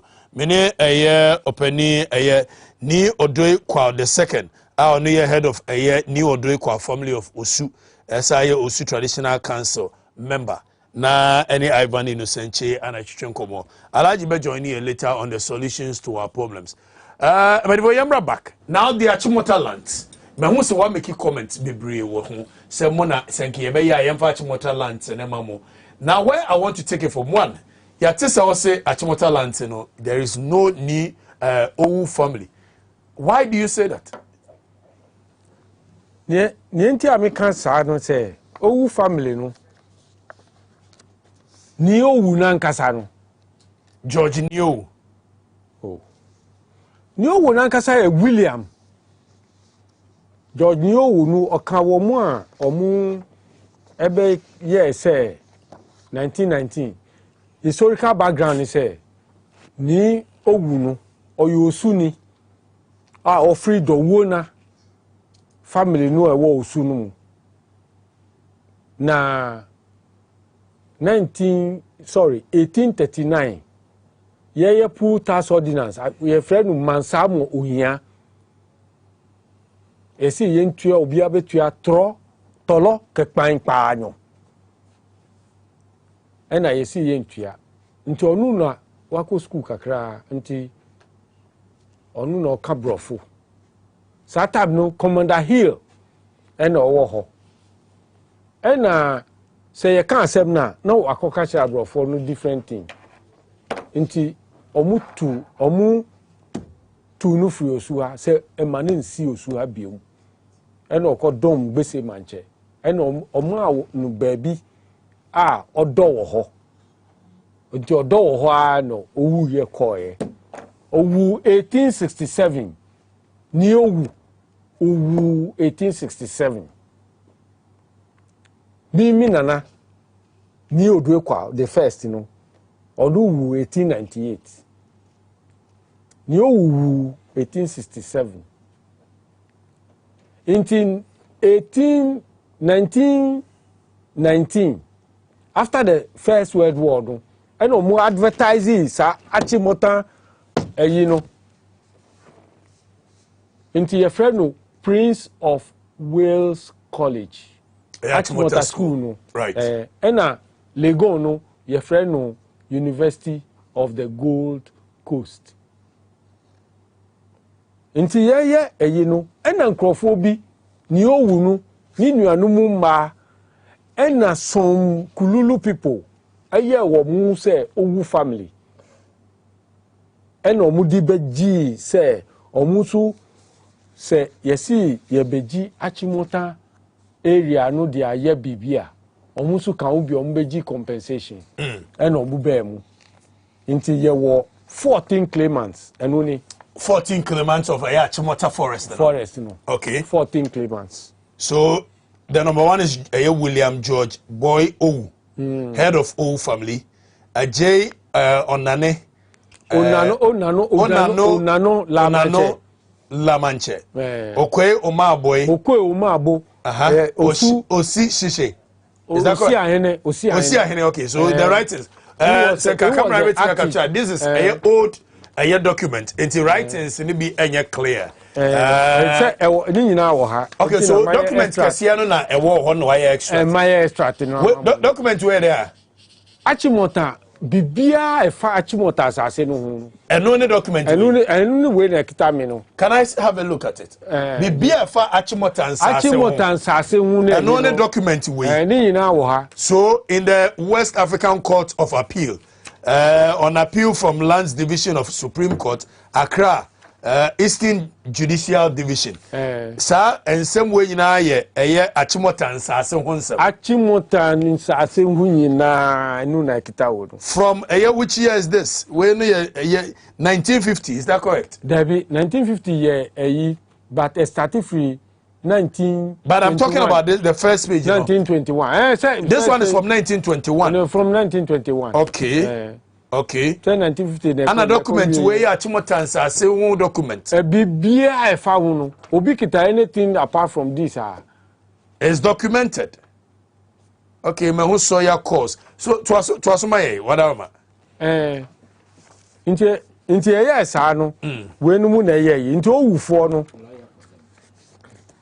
Omu ebe ye omu baaye but omu manufacture say omu nye owu no oniba and odi wu new owu na wu ni owu no 1867 no oniba ana nkrafo so di agyadeɛ pepepe moyɛ paternal system of okay so owu niba enti nka ofiri hɔ no obia ne wobetimi adi na ade dabi okay nti omu manufacture nti mpacho mi bra kan dabi ama highlight J Jackson judgment ɛwɔ we no so we judgment no the pages ni nyina wɔ book okay we judgment by Hwaya J Jackson for last page no we hu J Jackson okay J Jackson or say it is upon this evidence which appears to me to have been manufactured.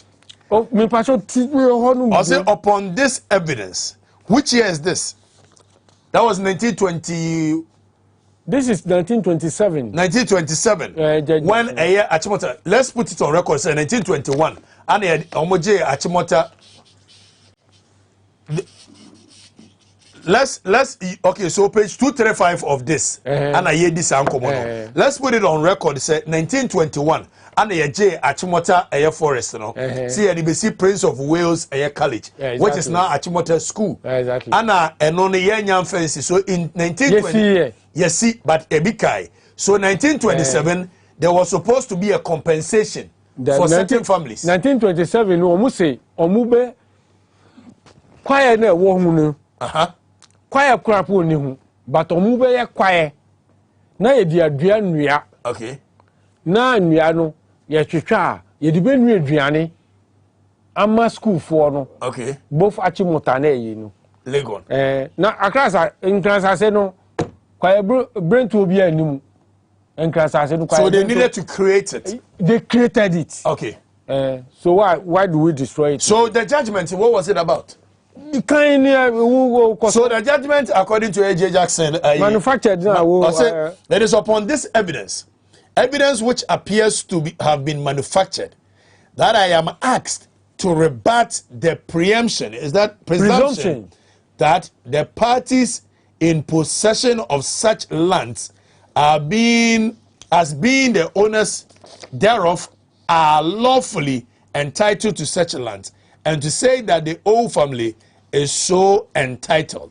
Okay, the claim is my judgment, or see the claim in my judgment has no merit in the substance whatsoever, and I do dismiss it. They dismiss it. So who family had nothing at the Achimota? Because the evidence they brought was manufactured. It was manufactured. And I've given you the mama background. So that ruling about 1927 the other. And when kita would so why the old family again? And mami cheo. Ye kaba. So mu pese asase no mucha. Mami bisa wo analogy bi. Achimota forest no ye sheda create ye. Anye se forest a CEO before. Kwa bentro a ye sheda ye se embua nkransa ase no. Ye sheda ye. Nti yaya yemfa ne say owu family no obuye petition a dey wo petition no mu mi petition ma ye bebre o ma ye bebre reject kire ho ma ye bi wo ho nti ye bebisa say omu dooso a omu ni bebi tra nti na omu bisa say yemfa bebi ma wo mu no mu enye den enkotra ho. That's number 1.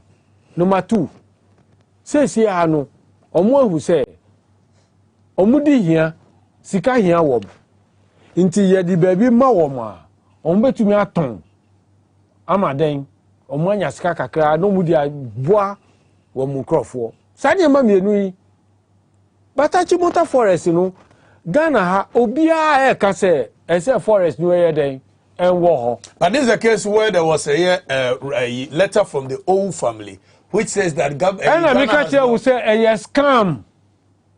Old family wine. Me see me ni odwe kwa me toso mienu. Me free ni odwe kwa abusua no mu. Me na me ye ni odwe kwa family no panyin. Me ti osu. Me wo ni odwe kwa afie. Sa owu family for no mu ye petition no. Hwehwe won. He said the wa hwehwe won. Omu ni ho. So how come Akufo-Addo papa na ye lawyer ma eye wu family asa? Enu ye mini wu nyina na ye wo ye. Nti wu ye ntumi nka. Ye mi pa kire se a me kan ye wo nkrofo bi so afa odue kwa family no. Omu di odo cho aka ho. Ena omu the politicians no any mpanyifo omu wo sika no. Omu ni wo mu na edili. Nti omu atumi akọ court omu anya judgments. Omu no mu ton asase wo back to that. So you remember back to that Chimota? Yeah, okay. So no Owu family. Oma manufacture. Me challenge you bia. And our president in said there is no Owu family, but what still our also releasing land. Na obi kasama wom your friend no John Edu say. Also a lawyer. Me Google portal ewo Ghana Bar Association portal no. Me hu ni di wo me challenge no wajai kasa. Say Neil and Van der Poel. Onu no waso asem no. But he said he's part of the Owu family. Dabe. Masene nana ye Owu, ine nana wari Owu. Anansi sem inkremu no your friend say o de so tan na ka mali amale gbe omo. Ka mali amale sonto. Anu ye there. Anansi sem awutu no. Anansi sem nsu eye ntro. Anansi sem asan ye ntro. Eku o de son tan ne ka mali amale gbe omo ka mali amale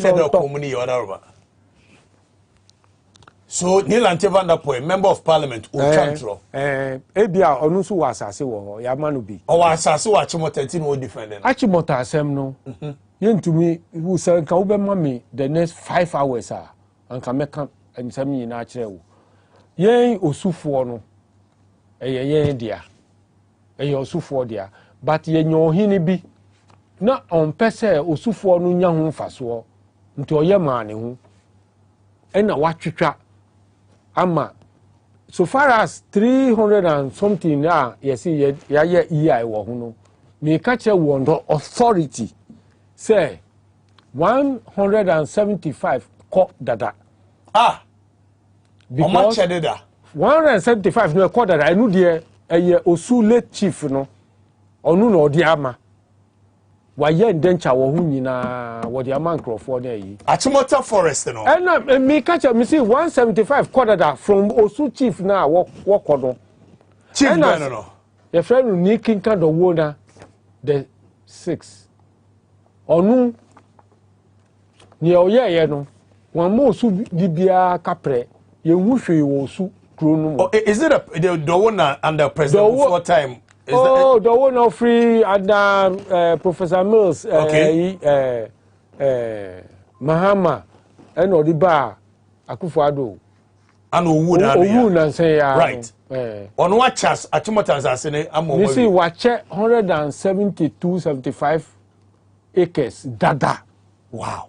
Watoma. Nkofo me wo ebinu mudi na yi. Yebe ba ho.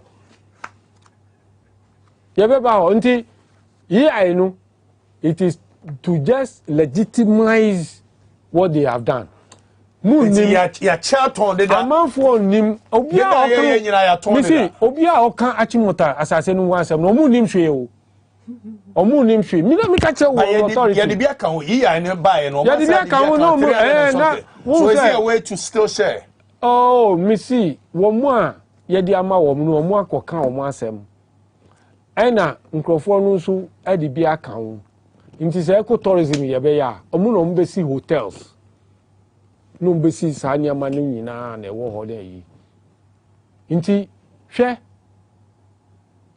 ye pese ni na special prosecutor o mi dan na chi ya me hunu obetwam de bia akọ adwuma na yi ma trauma no mamanu kronu ayebo wo Ghana ha na yi or reply me enu anu no on bisa me hwe da bia me hu ewo ayi news media say wa prosecute bi wo Kumasi wa prosecute na nkran ha ye bokro no wo ha na mama nkrofo akonfo no na yi wontumi ye hu hwe police headquarters me ko hu IGP. So why would the president do that if he knows as no ya de Achimota forest ya chededa I don't know be yes adwai. Meka kire wo.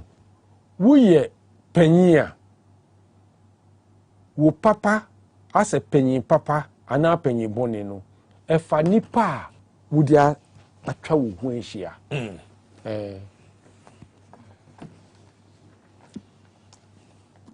Nipa wo dia atwa wo ho ahia no. Anu na be kire se wo ye panyin papa ana wo ye panyin bone. Inti president no wo ho no hwani mfi a wadi amanfo no di wo mu ye adwuma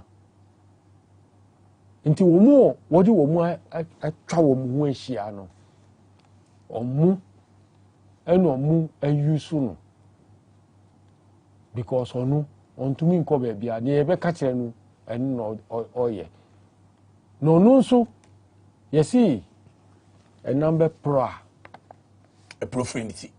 Pepe. In this case, assassin a modia. Was signed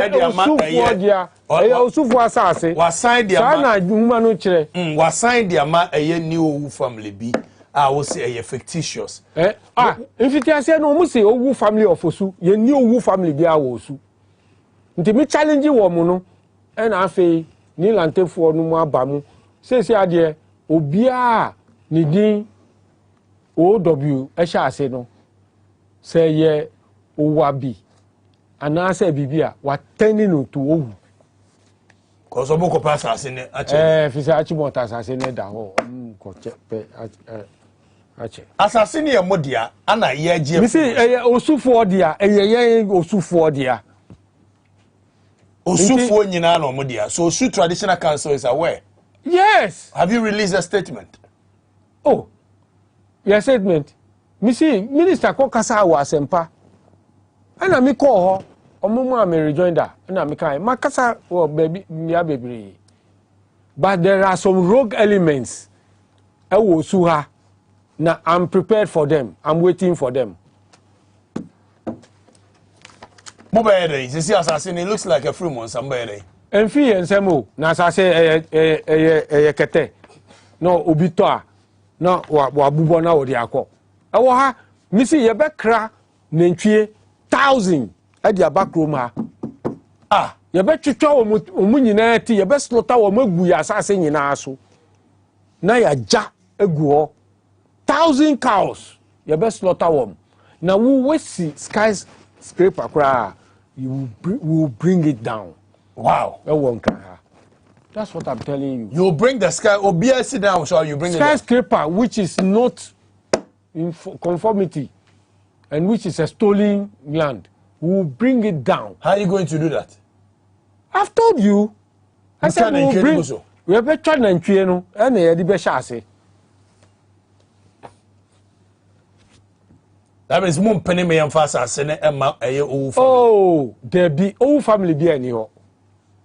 Me see, say, old family be wo baby a me ni odue kwa to so me no me challenge wo omumbra na omun kire me krata e kire say omu achimota asase no ye ma wo compensation nti ye kire say eye wo mu dia omun kire me ayi obi fa krata bi mbra nti eye conduit sa na omu aye sa labadefo no kojo sadin bado ye friend no Benjamin Teteyambo wakofa akokrafo bi no odi wo mu aye abusuan panyi wafa no ni odocho odoekwa no mu yusu yen nkran ha no yen na yekita the premise land in Accra minana kansoa ye friend no adotekwa yesi nkran ha asase asem sesi a yetra se me challenge obia so si nkran ha omun onim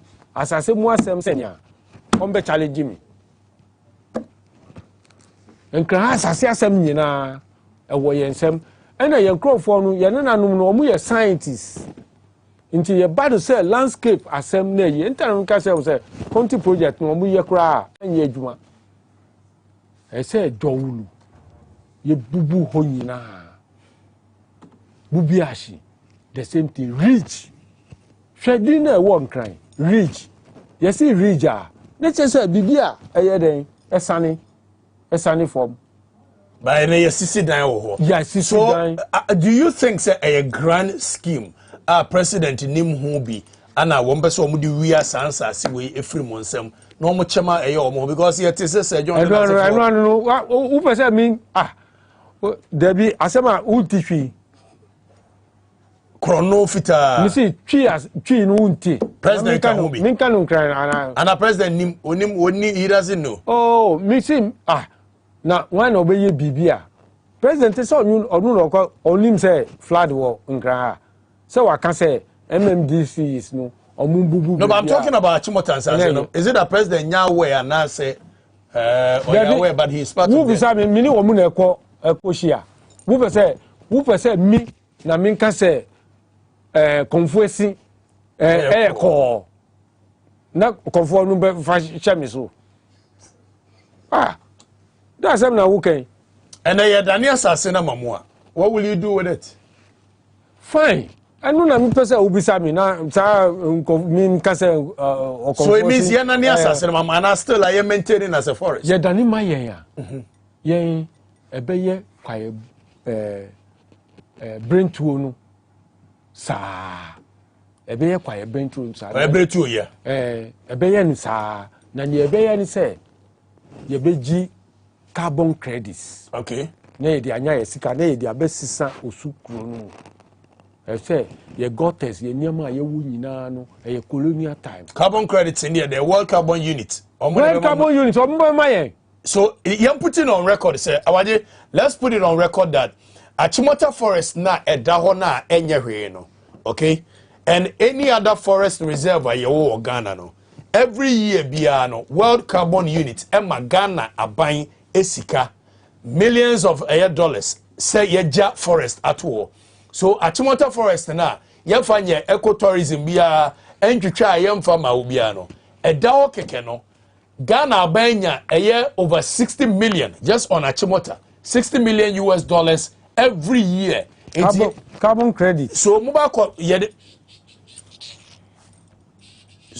mobile pay carbon credit pepe na ya mamusika yes ya de mamwa mo de momfa nkoye ecotourism bia Debbie ecotourism forest no ti ho na ya behwe ya babo hu ban okay say nwian na wo ho no enya yi se fertilizer kwa na yedi begu ase a yedi beye na yi forest beye kwa brentuo ewo ho na ye carbon credit na yedi sisi e kru no sa na beye no yanko ye bibia na government gi carbon credit isika omambi asa na omambi no mu kro munim carbon credits omu de ese obia ana omu sheda di saa we no abe I say yen ko school da omu time aye ni wo butra class no e dey no munim ye na edi wo mu first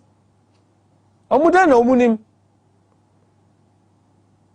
omu nti brofo say yen omu nim hwe say ye I can tell you are very educated yes me ko school osu ha me ko dale osu dale e wo stadium ho ena me call ten ahye wo ye chi ha ya me fi ona me call Aquinas ma bra bo no bi boni nyina wo su ha na ye wo teacher for papa ye wo ti a ye di tuade me school for no wo de bisa wo so far apart from radio interviews near there what is the state of money aban negotiation oh there be say anu ni be ye ayi petition e di akoma minister no na ma che no onu se o sha ase no radio station o call ye okay enti yensu ye sha ase no ye be counter no wo radio station abo na hwa na yesane be a chi abo na hwa na yesane no nti se o si obi anfa ayi ehu asem the evidence mbra nti mi di book yi be kwa akoma no obetam buku nyina akoma minister no mi di ba mado so on reading no no anga se hunu na ka mi ye den mi di ba kwa akoma no mi book we ni nyina wo mi tiri mu nti wo pa ahye no sesi a me fro bi wa betra ha me ma na churo line by line Buku enyina wo tirim. Missy she no says here. A new challenge I made through. To all the evidence about the land. And Yachimotanko. And Yachimota sem na ba and a yeka. But met me a litany of lands. I like that. A litany of lands. Litany of lands. So they are dealing with somebody who is an educated head of a new Odoekwa family. There's a what being what was here when him the away and yes be obviously penny be a winning when what to Mammy can't tell me or more ambedi or my dear no we are could for. Okay. Me uncle the head of family and I'm bedin idea. Now me treasurer of the family. Me Afarijan electoral commissioner. Ni yiri eya mi auntie no na ye Oduekwa family no treasurer e na mbedi na de nti mi wo fa wu ye no I said of family e friend ni adotado onu so obedi obi ade e friend Thomas Ansa so bedi Frederick Ninu Okla onu so bedi John Abaye so di obedi na chinu e kwatela kwate so bedi adota Akufo Aduta Akufo nso bedi Odoekwa Aduta Akufo no odi some but this is a case where we say Odoekwa family be any baby. Obi akosfa dinu omo akofa dinu no mudi di boni ti say obi akofa owu family no mudi di boni no. Yeah, about me, I sure what you I mean, you've gotten a little understanding of what is going on. What do you make of it, senior? Yeah, I think it's really embarrassing. Maybe a situation of this nature and unfolding. And what has gone on in this particular country for quite some time now about this Achimota forester. I think Ghana for who say people are entrusted with political power, steer the affairs of this particular country. Majority, they don't have this particular country at heart, but rather, it is about themselves. People come to seek for their own welfare. It is about selfish and parochial interest and a man for air. And I think, Sir John Wheeler and then social media, abaya, about widen that particular perspective. I'm a woman, dear, said the name is it here. But Makase. So we narrow the argument to this particular will and Kwana, so what the argument you will narrow the scope. We make just several other portions out. At the end of the day, to mean what is really involved.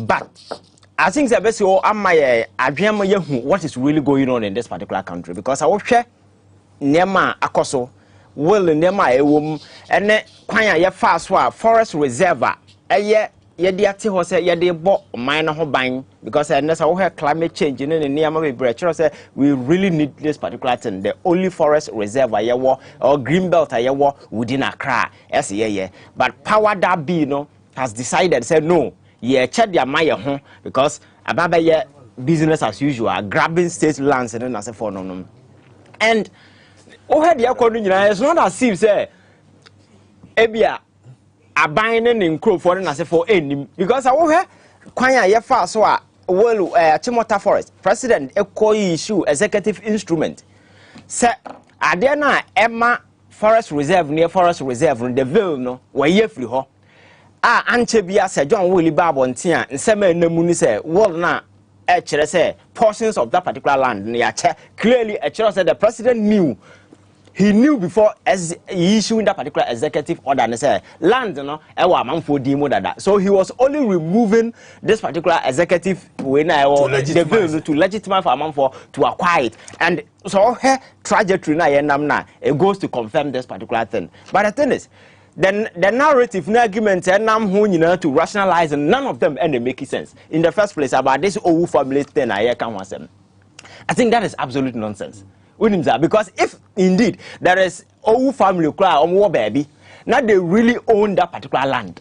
Now considering how relevant that particular portion is, now say you're duly entitled to something legitimately now. We can compensate them in monetary terms or there are lands in Accra elsewhere apart from the Chipota forest that can be given to them to end this whole nonsense.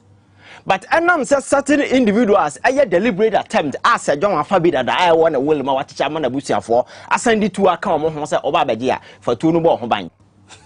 Eruntino, a child said Adnia Chadada, and it's not the only land. And it's the Ramsar Landa Edda. Sakumono.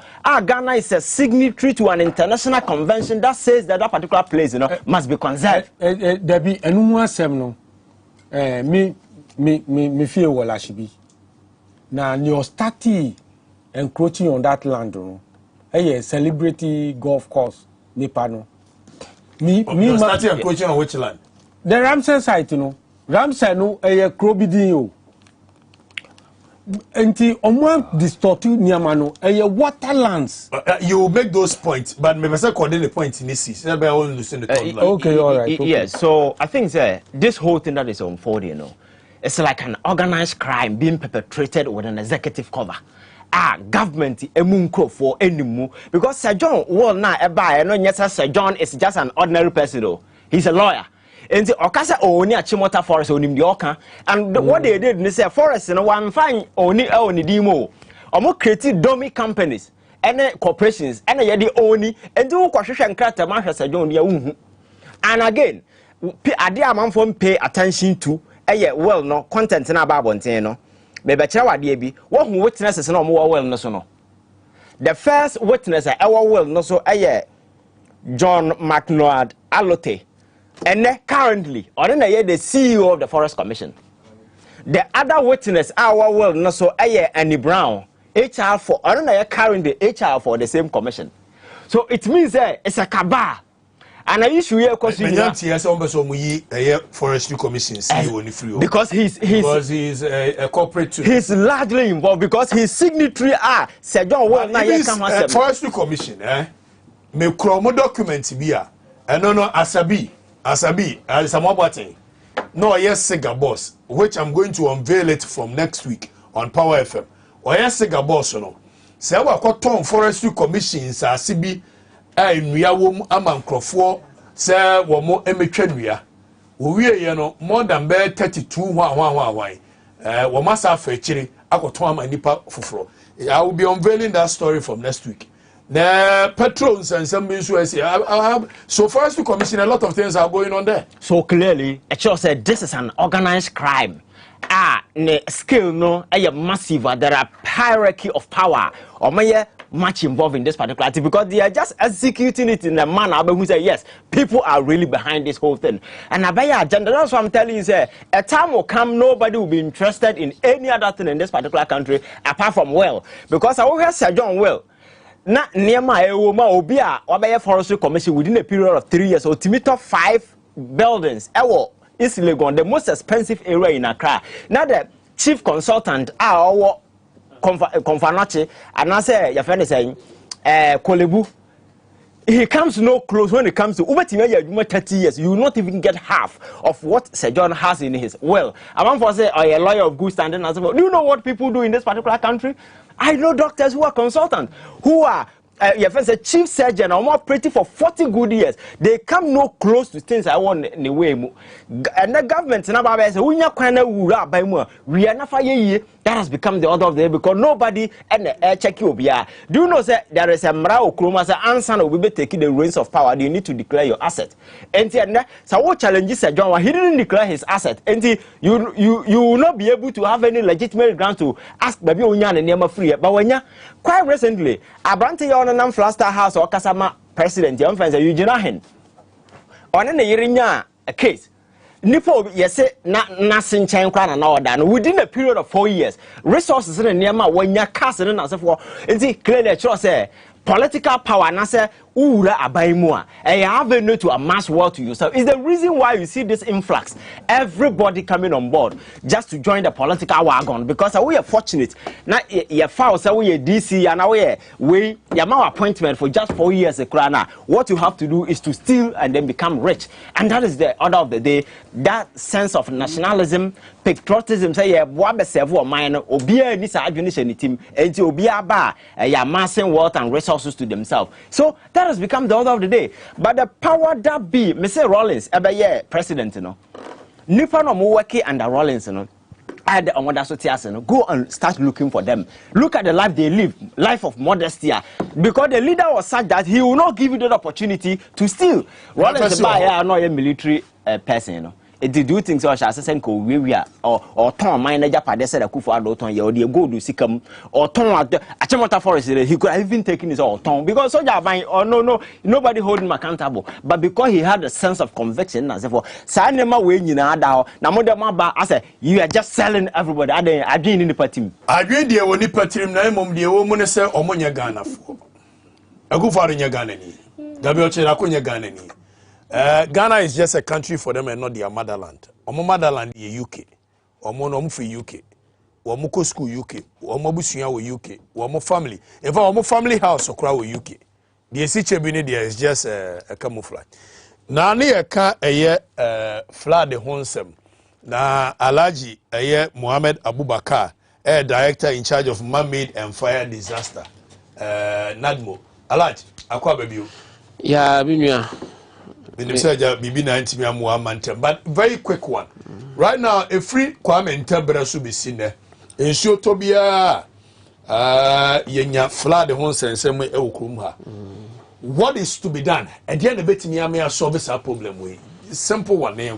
Yo, Nedicano, Mamemfa Asidabe Brema, mo station XYZ, any Mumpenny for Namemfa.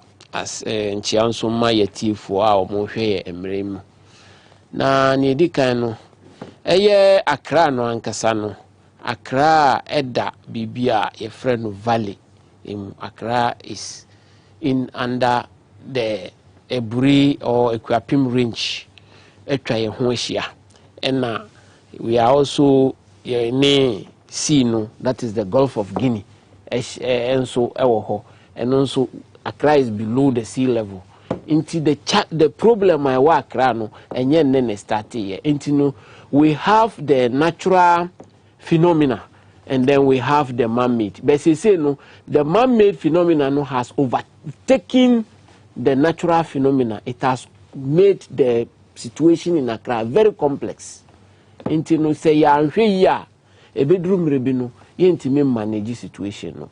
Ebine in someone nanane nine minya ekan because se wohwa ensuo no a eba odom no taking source free the area na ne free nsawam eba befa achimota eba alajo no eno so free nsawam people no so hono mo na eba ebi so free aboko bi ebi free a friend say Katamansu area and no babe Michelle campus na across motorway no na ababe bi a friend ho Klagon ho no mu na ni nyina be miensa nyina ekokohia eko wetlands no a ewo baby a your friend Ramsar site no. The name Ramsar was derived from Iran in 1972 when the United Nations organized a conference a town in Iran. A honor Mukoye Shemu, internet friend Ramsar. They adopted the name Ramsar. So they did the convention in Ramsar. Convention in Ramsar. So yes. Ramsar site, that means maybe a wetland. You declare her as a Ramsar site. So you and it is not an ordinary wetland. A honor muna say a puno, in Sionu Dosune Kosuro Nese Eba Krunumua. A honor muna in Sionu Babetina for months. Nani e free asase so banana ba be hia ho ukọ honum a obehu se e honum na epumunam na ho na omu enkosua no be hachi na emre bi beba no nsuo no ansa ba be form de kopu no mu e honum utimi hu ye wo enuma omu free oman bi so bi free Togo Benin far away omu ba betena ho anuma bi a hu no Ghana no emre bi ukọ ho a hu so omu ho omu tena ho a na omu ko nti UN declare ho as a site. You can go there to have tourism hanyoma ade anebo o man bebre but emre bi atwam no na ma me heading admu ewo teshinu ngwa lekma at that time na omu nchemu mienu na me colleague owo tema nadmu no so now we were joining hands ye programs protecting ho me obi ma me asase ho but me hwe me se me mpe etiana no mutwa ho asase ne to. Yes, it's very bad because we have taken our personal interest over the interest of the country, which is very bad. A state failure, I mean, yes, of course. It is a state failure. State in yes or be punished because no more than half of the land is gone. And maybe more than half of a land I everything. And Ramsar site in it is not ordinary people. Big politicians.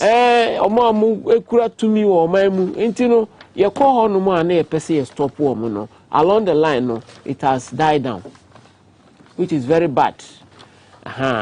Now, young call as some now beside no ankasa so one. Send a can say insurance be free people no so a bahanomono. To say a honomu ya ton honomu SCC a dime huino. Say insurance tona say insurance, especially this year, the type of rain I yan this year no torrential rains. Torrential rain no toa.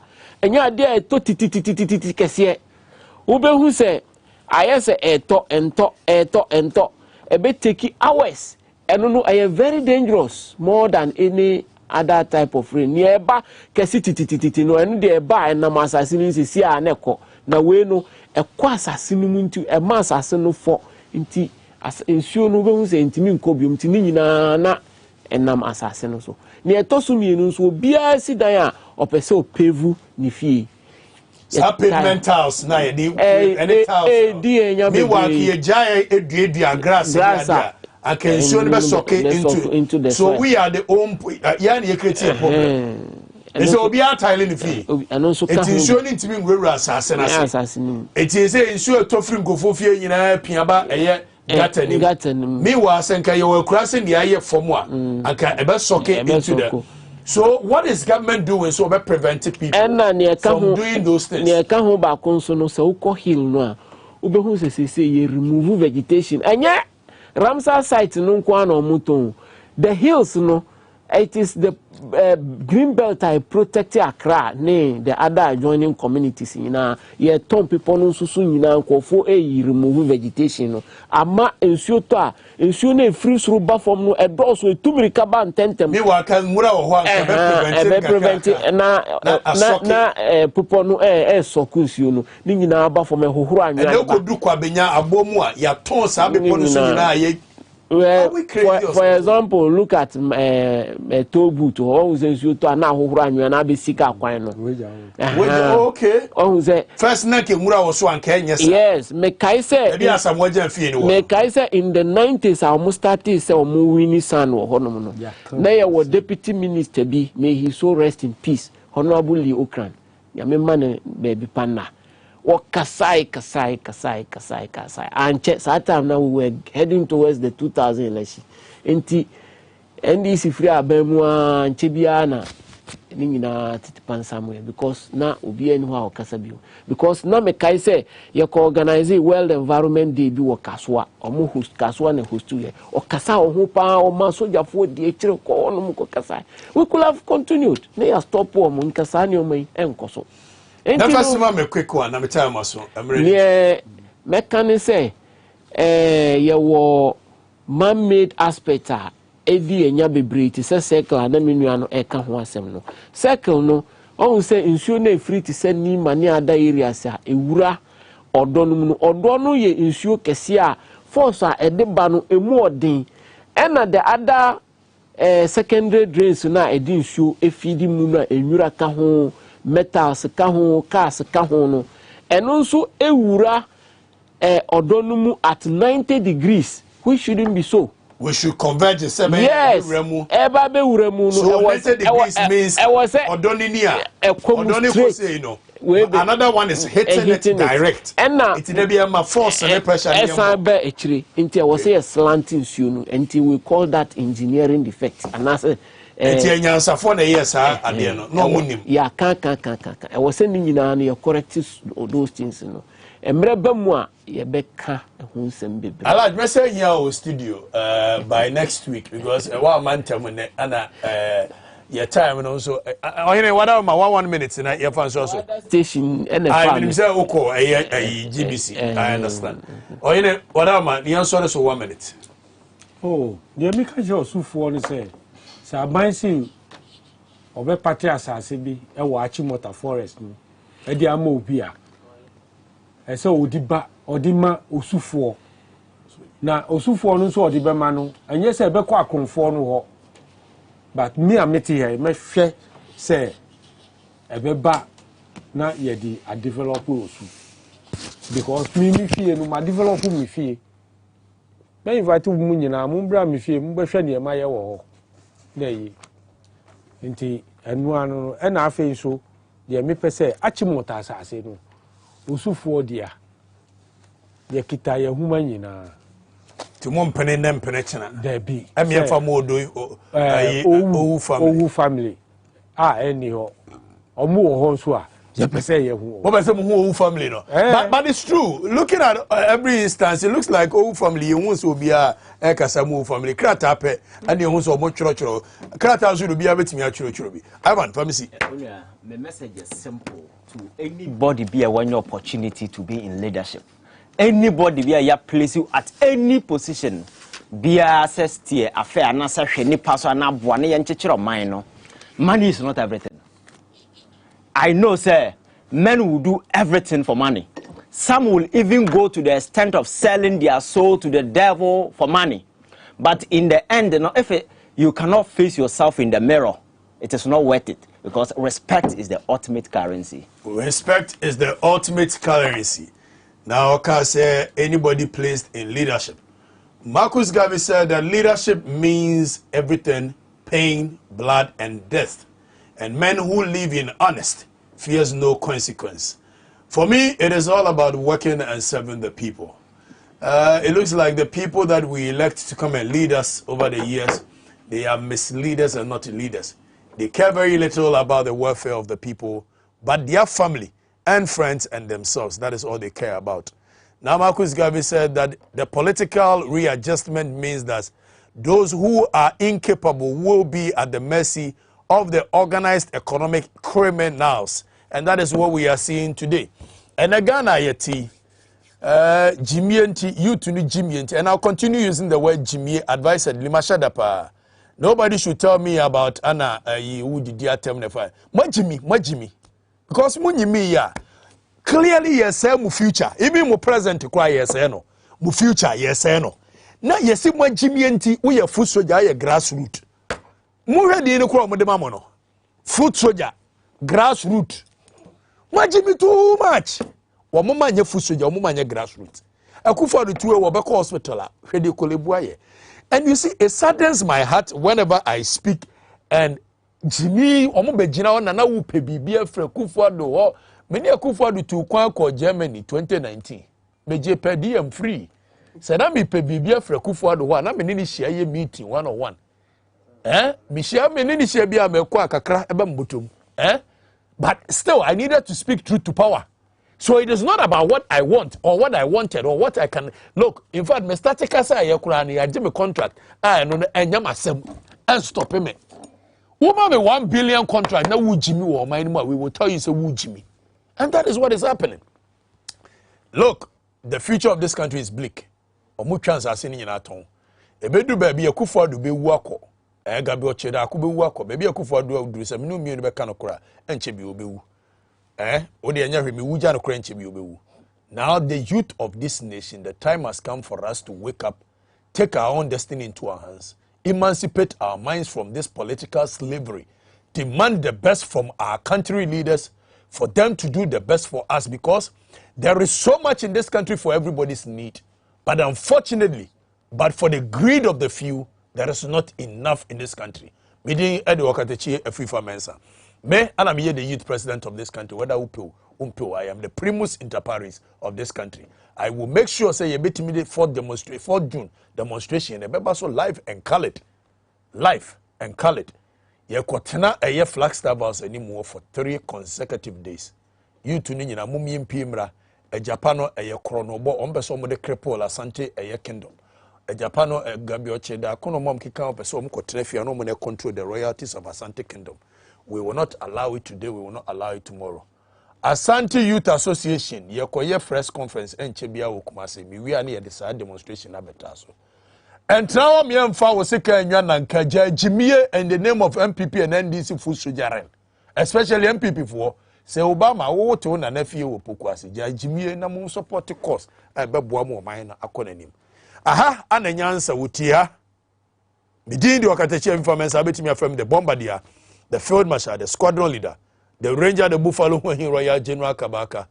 Eye bomfa de hye ne mesakire de hye me fra Santiago na me ya Santiago na yukohene. I am the man that bears the spirit of all of them. We shall continue fighting. That's why I say aluta continua. And we will win. And until we win, that is why I say hasta la victoria sempre. And we will serve this country. That is why I say prodio e patra. Hasta la victoria sempre means we shall continue and win always. Edino answer aha XYZ Abranaa sonkomo. The best share you next week. Until then, adios amigo, amiga. Bye bye.